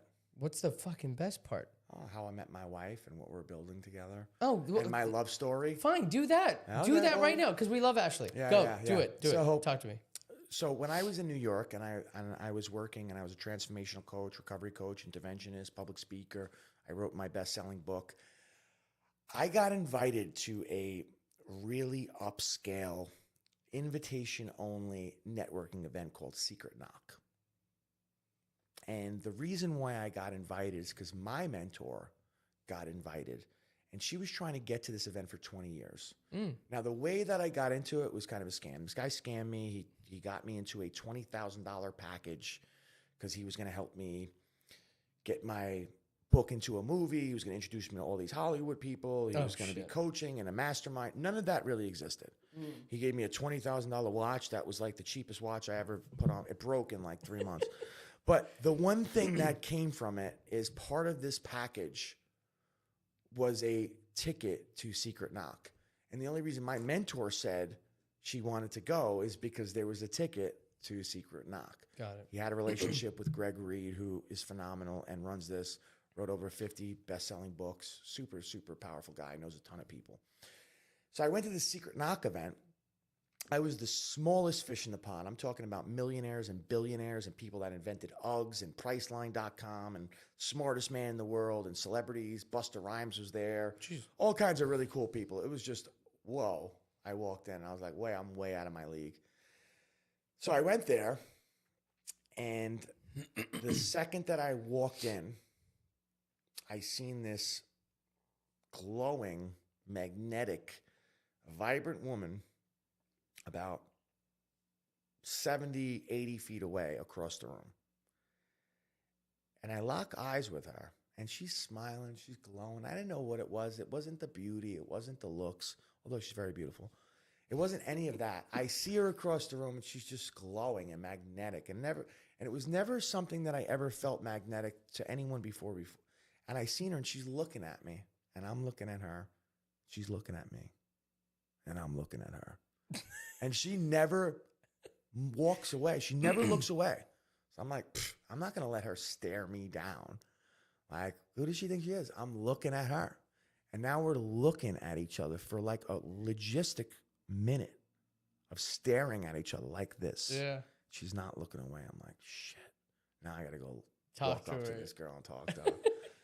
And I'm not the guy to walk up to any female. I'm not. That was never my style. It was always organic. Never approached anybody in bars or anything like that. But I'm like, I have to talk to this girl. So I walk up to her, and I'm like, hi, I'm Kevin. She's like, hi, I'm Ashley. I'm like, where are you from? She's like, California. She's like, where are you from? New York. So now we know we live on completely different coasts, but there's something about her. She's the head of the volunteers. I'm the most unimpressive person in the room. Don't even belong there. And we exchange information because she's working and I'm trying to network. But I'd love to talk to you. I'd love to get to know you a little better by the end of this event. She's like, yeah, I would love that. Once we moved away, she walks to her friend and she looks at her friend. She's like, I think I just met my husband. But don't quote me. We had a 30-second conversation. She's not one to say that. She says she thinks she met her husband. I walk away. I have like butterflies. I'm like, what is with this woman? I don't know why I am magnetically attracted to this woman. She just had a light to her and a magnetic, amazing aura about her. And throughout the whole event, I'm starting to get to talk to people. I'm making incredible contacts. People that I'm sitting with, people that are worth $100 million, $1 billion, and I'm in the This is that same event? Yeah, same event. And I'm having a conversation with these people, and they're loving me, and I'm having great. And I held my own, and I met some really great people. And Like they thought I was worth something. I wasn't. I was just invited because I have a lot of skills and abilities. And I made a lot of people, but I would always see her walk across the room and I'd see her followed by a bunch of dudes. I'm like, and she'd smile and wave. And she said that I was surrounded by a bunch of women and they're like at my feet listening to me or whatever, but I don't know how true that was. So I'm trying to hang out with her. Every night I text her. I'd be like, hey, it was a long day. I'd love to come hang out and see what's going on. Total no game. Totally didn't work. She's like, yeah, I'm busy and everything. And the 3-day event ended, and I was very unhappy that I didn't get to hang out with her. And this was by design. She was like, I'm not hanging out with that kid. She's like, what, am I going to hook up with him and then never see him again? He lives in New York. Yeah. So I think I'm smart. I'm like, I'm going to extend my stay by 2 days so I can go on a date with this girl. Okay. So I extend my stay in San Diego. Never been to San Diego before. I text her. I call her. She doesn't answer. I text her. I'm like, hey, this is my first time in San Diego. I'd love for you to show me around. I'd love to find out what your favorite taco spot is because we're so close to Mexico. I'm sure they're amazing. And I bet you know the best spot. She's being so sweet. She's like, absolutely. I love that. And she texts me the GPS locations to her favorite taco spot. She's like, you should check it out. I'm like, well, I would love to have went with you, but okay, cool. So I'm like, wow, struck out once, struck out twice. My last day, I go to get the tacos that day. My last day, I'm like, it's my last day in town. I hear the beaches in San Diego are beautiful. Maybe you can show me. Or she's like, absolutely. I know the best beach. She sends me the GPS locations to La Jolla Beach. I'm like, this fucking girl. I'm like, oh man, she's playing hard to get. So now we exchange. I leave town.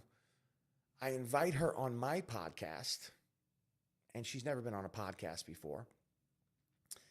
So she's a guest on my podcast, and we're doing a professional interview about how she became business partners with Marshall Falk and about how she teaches people how money works. And she has a financial education platform and brokerage to help people understand about money. So I'm interviewing her, but like I'm bamboozled and totally love struck, and I'm looking at her, and we're flirting professionally on this whole podcast. She's giggling, I'm da-da-da-da. I'm like totally doing it professional, but I'm flirting with her. As we looked back, it was her father was like, that guy's flirting with you. And then I spoke to her and 60 of her business partners and agents in her brokerage, and I spoke as an inspirational speaker. So like we went back and forth, and I'm liking her videos, and she would post exactly what I would like to post, but she's posting it. So I'm like, I love this. This girl's into self-development. She's a rock star, a leader. This went on for 2 years. Never got a date, never got to hang out with her, never had it happen. 2 years, fate, God, whatever you want to call it.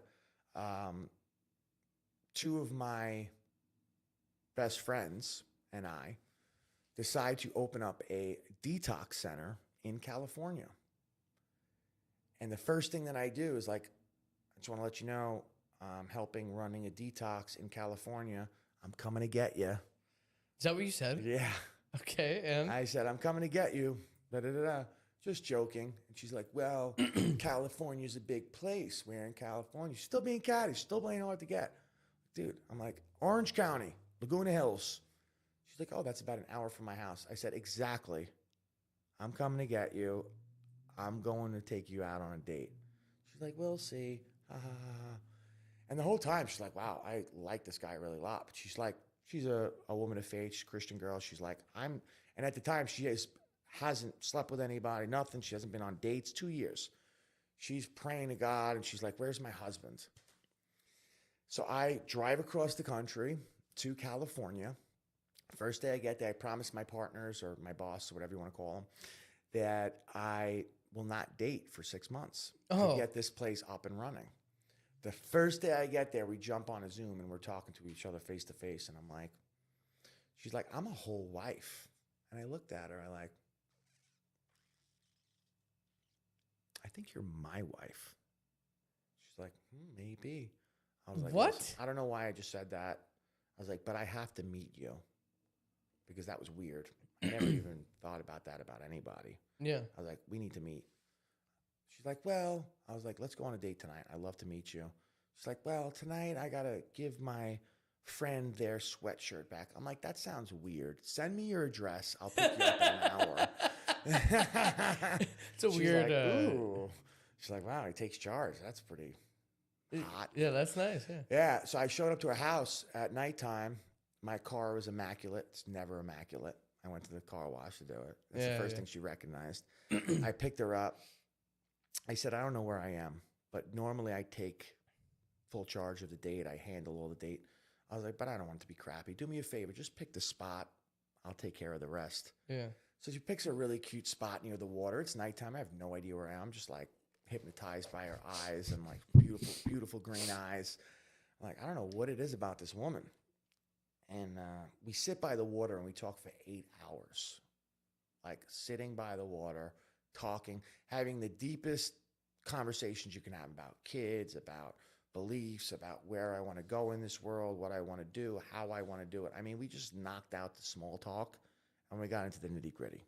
Like what kind of parent you want to be, what kind of wife and husband you want to be, what are your beliefs, where do you want to go, da-da-da-da. Like we skipped the line and just went straight to the front and said, this is what it is. I asked her out to be my girlfriend that night. I'm like, damn, we're doing this. Within 2 weeks, I bought a ring. My family thought I was back on drugs. They were like, what's going on? That's what it sounds like. Yeah, they're like, what kind of drugs are you taking? What's in the water in California? I don't know what's going on. I'm like, Ma, this is the one. She makes me want to be a better man. She called me on my bullshit. She's very, very straight to the forward. She's super disciplined. She's just a rock star, a leader. And this woman just bows down to no man. And she's willing to submit to me because she believes in my leadership. And that was one of the greatest honors I ever had in my whole life because my wife is a boss. She makes grown men tremble in their boots. Oh, I've seen. But to me, she's like, yes, sir. You are my husband. I will definitely follow your lead. I believe in your leadership. I believe in your heart. I believe in your soul. She's like, you're the only man that I would ever marry. So I was pretty much help running a detox facility 60, 80 hours a week. I had no time to plan a proposal. So I went to our best friend and her mother, like the best friend and her sister, to help delegate these things. I told her best friend to get her to the place and trick her to going to the place. I had her sister do the whole Pinterest thing, the flowers, the will you marry me, the beauty, ritzy, sitsy stuff that women love. And it was gorgeous. And I have pictures and videos on my Instagram if you want to check it out. So they set it all up and we tricked her to get all decked out and dressed out. And we went there. And on Christmas Day, with 2 months into our relationship, I got down on one knee and I proposed to her in the San Diego Bay in front of the Midway, in front of a really famous statue. It's called the Kissing Statue. Okay. It's a famous picture that was taken from World War II where a sailor came home and kissed their sweetheart. I've seen that. Yeah. I proposed right there with a heart of flowers, the will you marry me thing. She didn't know anything was going on because people were like gathering, taking pictures in front of the thing. And her sister's like, get off of my marry thing. That's mine. And she's trying to do it until finally she's seen her sister in the crowd. She's like, oh no, this is happening. And she starts crying. And I'm like, why are you crying? You're not a crier. She's like, do you know that this is where we had our first date? Nobody knew. Her sister didn't know. Her best friend didn't know. I didn't know. It just so happened coincidentally that I proposed to her the exact same place we had our first date because it was nighttime. I had no idea. Okay. I had no idea we were there. And you didn't know the location. I didn't know the either, location. Yeah. I'm just like, tell me where we're doing it. I'm going to do it. I've been working 80 hours. Just, I want to do this and help me make it look special. Yeah. And it just, what is it called? Not coincidence. Simpatico. What's it called? Serendipity. Yeah. It was just like it happened that way. And the more of a coincidence is the kissing statue. The original picture was taken in New York, where I'm from. Mm-hmm. And the statue is in San Diego, where she's from. That's so cute. like there was so many God moments that I was like, this is just the one. I'm like, I couldn't have wrote this story any better. Yeah. Any better if I wrote it myself. Yeah. So there was just so many synchronistic moments of why she's the woman. And trust me, she tests me, man. She's She'll make sure that I stand up straight. She's my rib. She really is. She protects my heart. She protects my health. She protects me everywhere she goes. She is a fierce woman. But she also keeps my posture up straight. If I ever slip up, if I am ever not out of integrity or not doing the right thing, she checks me. She's like, this is not who you are, integrity. You should align yourself a little better. So she just makes me a better man. She can be difficult at times, but I love her because she tests me and she makes me step up my game, always have a spirit of excellence. And she sees my vision more clearer and more intuitively than I see it. She's very structured and systemized, and she'll say something 6 months before I'm ready for it. And I'll be like, oh, I can't do that. I'm not ready for that. We don't have that. But she's already seen. That sucks because I know how that feels. Yeah, she's already seeing 6 months down the road. So she has to like be patient until I step into that leader. And then you're like, oh, you were right. She's like, yeah, I know. Like, I was waiting for you. 6 months ago. No, so she's like, it's cool. I was waiting for you. Yeah. Like, she's like, I believe in you. I see that God speaks to me and he shows me these visuals and these visions for you and for us. She's like, but I have to let you lead and I have to let you step into that role and wait for you. She's like, I do appreciate you because I pump the brakes because I'm a little more realistic and she's a visionary. And she's like, I really appreciate you because you pump the brakes when I'm going full steam and I'm allowing my professional life to take over me and harden me when you like help me become in my feminine and like let me have a softer life. You protect you make things worthwhile. You make things so I'm appreciative and the weight's not on my shoulder, it's in yours. So she's like, you're always pumping the brakes to let me sit back and enjoy life. She's like, and I started my business and I was in business with Marshall Falk and running a whole entire brokerage at 21. I had no childhood. I had no enjoying my life. I was all business 4 a.m. to 10 p.m. all day long. She's like, and I was miserable. And you helped me enjoy life. And like, so we have this balance. You know, I think we complement. I love her. She is. I'm grateful that she is that woman for you. I forgot I even had a coffee. No, it's so good. Well, one of the reasons why I'm grateful that I have a beverage sponsor is that I continue to Can't drink. wait till I have a sponsor. Yeah, you and me are gonna do some amazing things together. Yeah, I want to do events. I really want to teach people how money works. I want to get them their finances so they could do their dreams of what they want to do. Nobody wakes up and says, I want to do finance. But make no mistakes, finance is a $78 trillion industry. You want to make money, be in the money industry, and teach people how it works. But at a certain point, everybody needs to understand how money works. Yeah. Just like how you were saying, like, oh yeah, no, she sees things and she like waits for you. So I see that in myself that like, why was I so dumb that I said I wouldn't look at finance like 3 or 4 years ago, and then now I'm at this point as a business owner. I have 2 businesses, and I'm like, why was I so stupid that I told myself I wouldn't look into that then? I should have been learning that 3 years ago. Now I have you in my life now, so I can learn that. But I'm saying like, how stupid was I that I was thinking that it would like why? And so now I like now I'm stepping into the person that I told myself I wasn't going to be back then. Yeah. Anyway. Well, Marshall Falk always says, he always laughs. He says the NFL stands for not for long, because these young kids that never had money in their lives just because they can run a football get millions and millions of millions and millions of dollars, and then their football career ends, and they're spending it on chains and houses and going out and partying, and it don't then last. They're broke.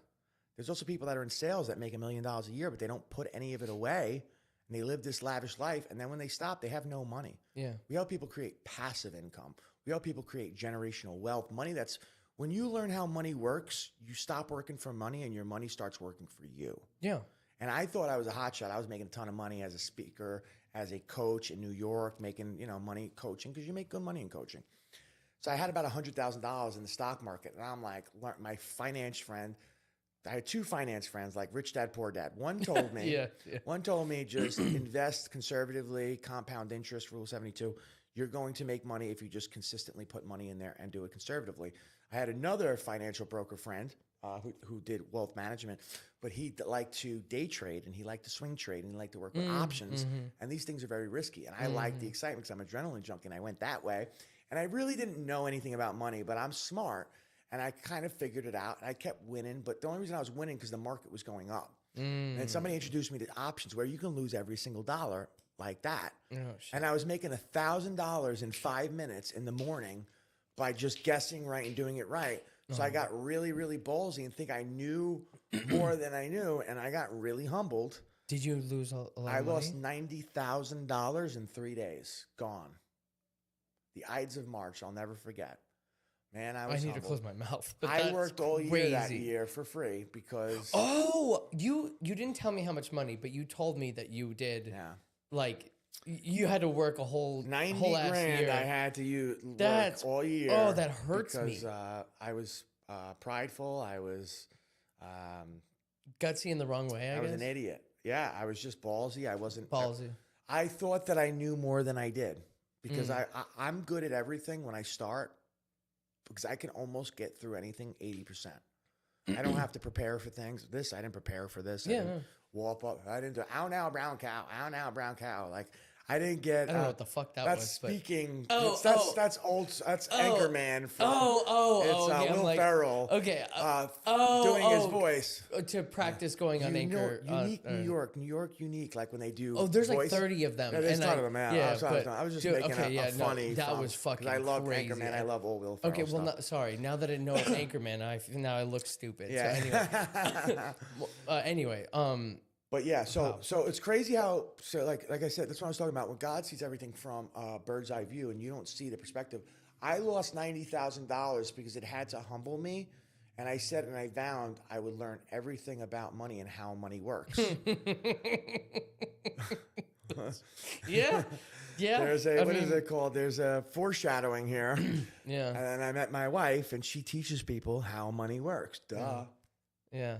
And now both of you are the punchline is tell me the punchline. So you two are now doing this to help hundreds of thousands of millions of people, hundreds of millions of people to learn how to use money to then utilize that as their vehicle to pursue their passion. Yes. And that is, I mean, that's a whole well-rounded fucking podcast right there. Jesus Christ. Ultimately, we have a financial education platform where we teach people how money works, teach people how to save more money, make more money, pay less in taxes. I mean, there you go. And get out of debt. Who doesn't want to learn how to do those things? Everybody. Well, and if they don't right now, they're going to get there soon. Yes. See, it's a no-brainer, and we do it for free. What most financial advisors charge up to 10 grand to do, we do completely complimentary. We do a completely complimentary financial analysis to figure out what their financial independence number is, because it's different for everybody. Yeah. To figure out where they want to go, where they are, and creating a roadmap to get there, because it's different from anybody. If somebody's trying to sell you, if they say one size fits all, they're trying to sell you something. We don't try to sell anybody anything. We help people create a customized roadmap to get them from where they are to exactly where their dreams are. Because I can't tell you what your dreams are. I can't tell you how much money you need every year to live, what house you want to build, if you want to do a college funding for your kids, send them to private school, retire your parents. Like, those are all questions you need to ask to figure out how much money you need to do these things. And once you figure out all your goals and dreams, then we figure out how much money it takes to do that, how much money you're going to need to live, how long of a retirement you want, how much money you want to leave your family. Do you want to create a trust and a generational wealth? Like, do you want to fix your credit? Do you have student loan forgiveness? Are you a doctor and you have $250,000 in loan? Well, I can help you get rid of all of that. $0 payment for that. I can help you fix your credit. I can help you get business funding. I can help you make more money, create a business with passive income. I can help you create the wealth. I can help you preserve the wealth. I can help you pay less in taxes or no money in taxes. You know that all of this sounds too good to be true. Well, you know it depends and on... I'm not just saying that. Like, it just sounds like... Well, how do you think the rich stay rich? Yeah. There's Yeah. loopholes and things that you don't understand exist. They're out there. Yeah. I like to help people pay as little amount of money in taxes to get as much money on their investments and get a return. And the number one rule of investing is don't lose your money. I can show you ways to get the upside of Is the it? market. Yeah. The Like number one. I think thought about this. you're Think- wait. I'm gonna put oh, this you in know what? You're perspective. right. I think Think I about this. Yeah. Okay. This is why the number rule is not lose your money.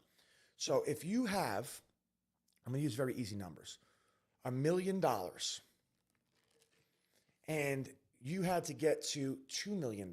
How much of a percent of investment is that from 100 million to 1 million to 2 million? That's 100% return, Okay. right? Oh, because it's just doubling. It's double. Okay, so 100%. Okay.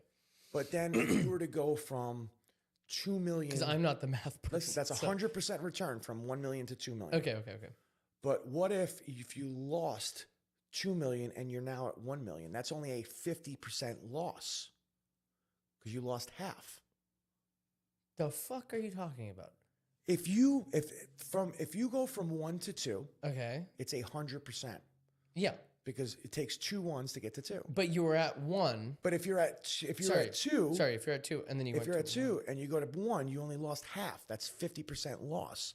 So it's easier to lose money than to gain money. Okay. Oh, okay. I mean, So yeah. 100% gain is only a 50% loss. So people don't realize that when you lose 10% and gain 10%, they're not the same. So the No, number, clearly, because I didn't understand that at all. yeah. So that's what people don't understand. It's way easier to lose money than to gain money. So the number one rule is to not lose money. Huh. The golden rule of investment is don't lose your money.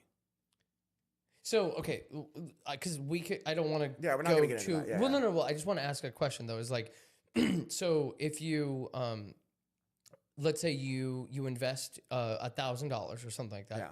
and then you make $200, and so, That's a 20%. but then you go back to $1,000. Yeah. So did you lose any money because you went back to $1,000?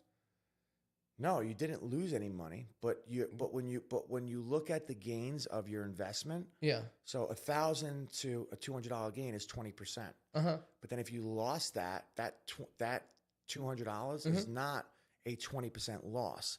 So when people look at their numbers, Yeah. when you lose, a percentage of losing is way more than a percentage of gaining. Got it. So if you're I did not. I've never. yeah, and never people don't knew know that. They're like, oh, they're like, I gained 10% last year, and then next year, like, I lost 10%. Well, I'm letting you know you're down. Like, gain no, 10%. you lost more than 10%. Yeah, you is what lost you're money. saying. Exactly. It's way easier to lose money than to gain money. Yeah, I need your help then because Yeah. and And then also, taxes is losing money. They don't realize, taxes. I made $1 million in my 401k, but I have to pay taxes. Okay, so you don't have $1 million. You have $600,000, $660,000, depending on your. wait, what? When you get money and you put it in an investment, Yeah. you didn't make that money. You need to pay taxes on it. So when you make $1 million, you probably have to pay 30-40% in taxes, depending on where you are. Yeah. So you didn't make $1 million. You made 600,000. There's so much. I So have to people freaking learn. have I have $2 million in my time. Like, no, you don't. You have 500,000. Yeah, you have about half. Oh but my if you know God. how to avoid taxes, you have all of your money. Got it. And that's why the rich Stay. find ways to not pay Fucking taxes. Amazon makes hundreds of billions of dollars, but they don't pay taxes. And I guess this is the last thing that I'll say about this is that like people, including me at 4 years ago, 6-7 years ago, I was mad at those people for not paying taxes, for not like contributing or whatever you want to call it. But now as I am stepping into being this business and helping and contributing to the world and all those things, now I'm stepping into the understanding that like, oh, that it's a game. It's a game. And you can I don't know what, how do you, you you can navigate this game. Use your debt. People don't understand debt is good because debt is not taxed. Okay, being a business owner, There's so much. if you have a business, if you have a W-2 job and you work a job and you get paid by a company, just opening up a business in a proper business can give you tens of thousands, hundreds of thousands of dollars in tax write-offs. You write off your car, your phone, your travel. You go like you don't understand.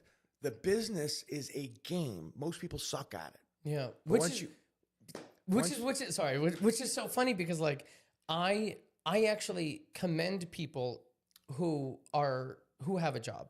Like sometimes I don't want to have this business. Not even just now I have two businesses. I don't want this sometimes. People think you know got what a I mean? business, you get to make your own schedule. No, you're working all the time And so, until you build it. And so yeah, exactly. And so I'm so sometimes I think about it and I'm like, I wish I didn't have this. I wish I could just clock in and clock out. So that way I don't have to like think about this 27 hours a day. Like and Why so 95% of business owners fail. but hell yeah. But well that just better for us.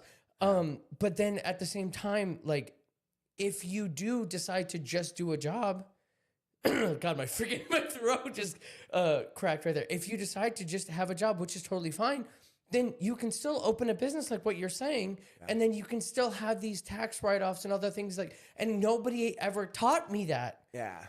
I help people Anyway. open up businesses to create supplemental income in their part-time or their cracks of their schedule.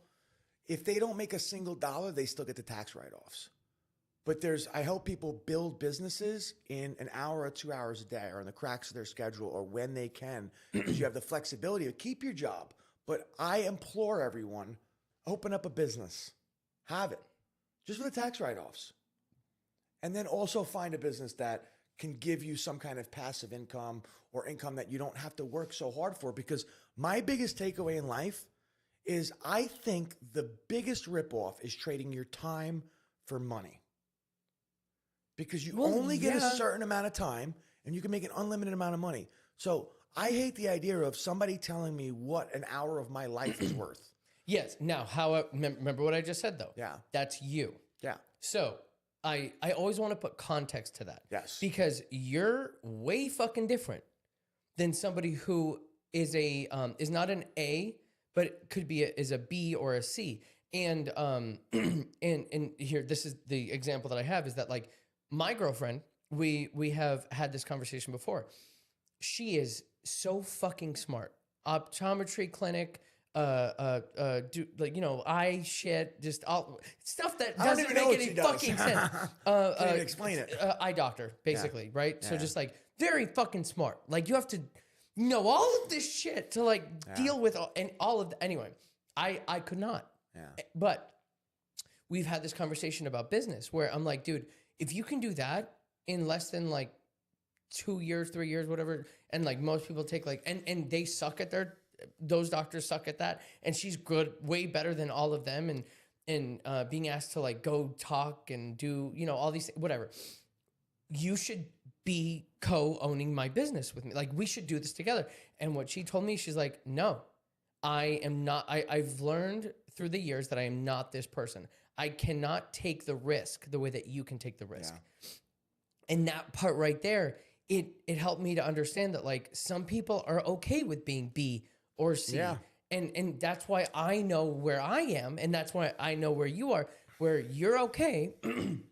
and Ashley is obviously an A. But like some people are okay with being vice president or CFO or whatever. Well, that's why I love what I do, because I teach people how money works. I want to help you design your dream life.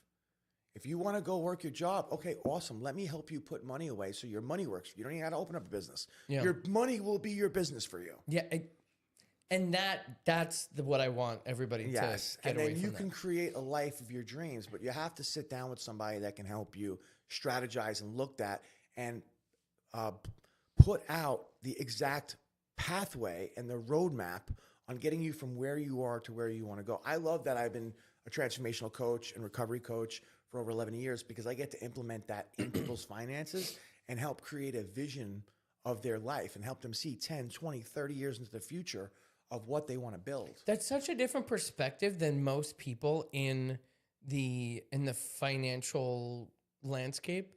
I'm just realizing that now that like, wow, you literally bring like a different a whole different perspective to building somebody's like dream. Yeah, because it's not about me. It's about you. Yeah. It's like I learned from coaching, active listening. You learn way more from listening than from speaking. Hell yeah. You know, these financial advisors, they tell you, I'm the man. Guess I'm awesome. I'm going to tell you what you need to do. Mm-hmm. I'm like, no, tell me what you need to do and let me help you build that. Because you know your life better than me. You are the expert of your life. I want to know more about you. What do you want to do? Let me help you become the best you can be. Yeah. Because I don't want to tell you who you are if it's not aligned with who you are and what you want to do, where there's going to be so much friction, so much issues here. Tell me who you are, where you want to go, what you want to do, and let me help you get there. God, your voice. All right.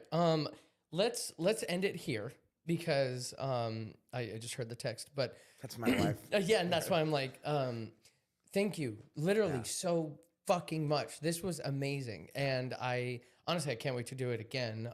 Thank you for letting me like, you know, do all of this with you and. And you know, here's the last thing. I'm so happy about this that I don't even know how to end this freaking podcast. The way to end the podcast is, can you please look at the camera and tell them where they can find you, and book where they can find you, and then I guess the last thing is, you said a lot of really good fucking things in this podcast. What is you might have said it already. What is one thing that you want to leave the audience with? One thing?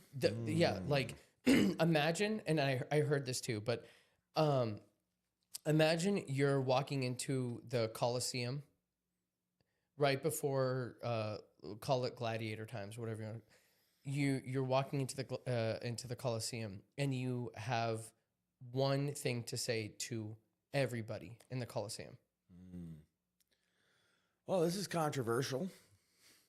However, I'm really passionate about it, and I learned this from my years and years of studying and all the things that I went through. As humans, we are designed to worship. If you worship anything of this world, you'll never have enough of it. If you worship and idolize money, you'll never have enough money.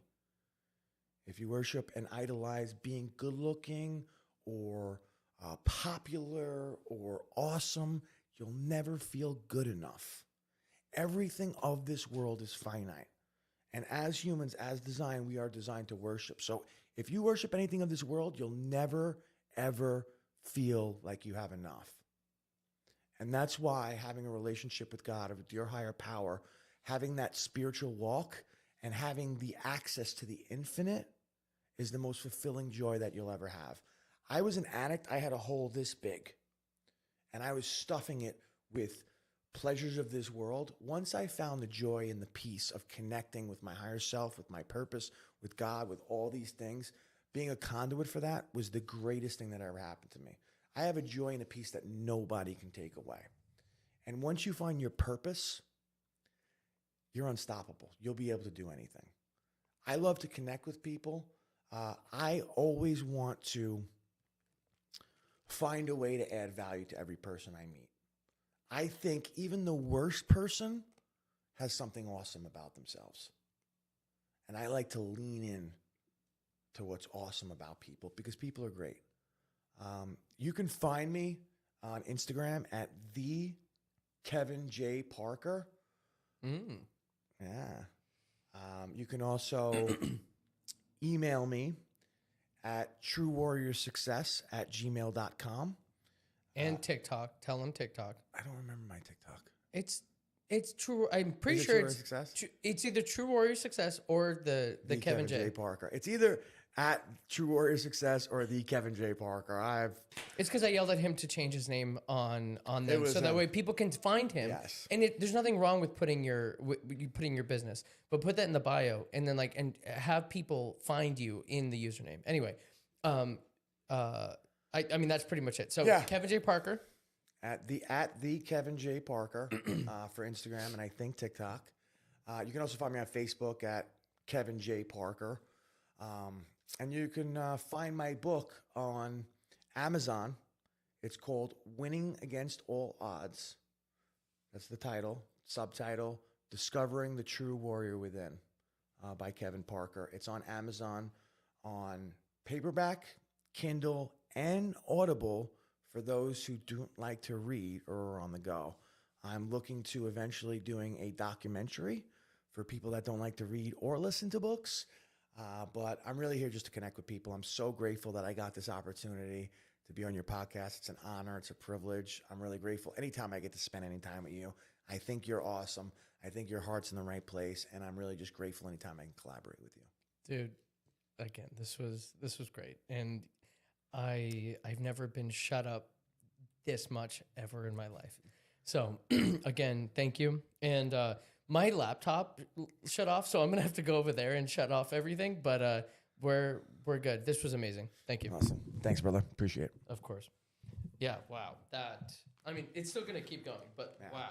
I just had to take that off my ears because my ears. Oh, for sure. Oh, dude. Yeah, me too.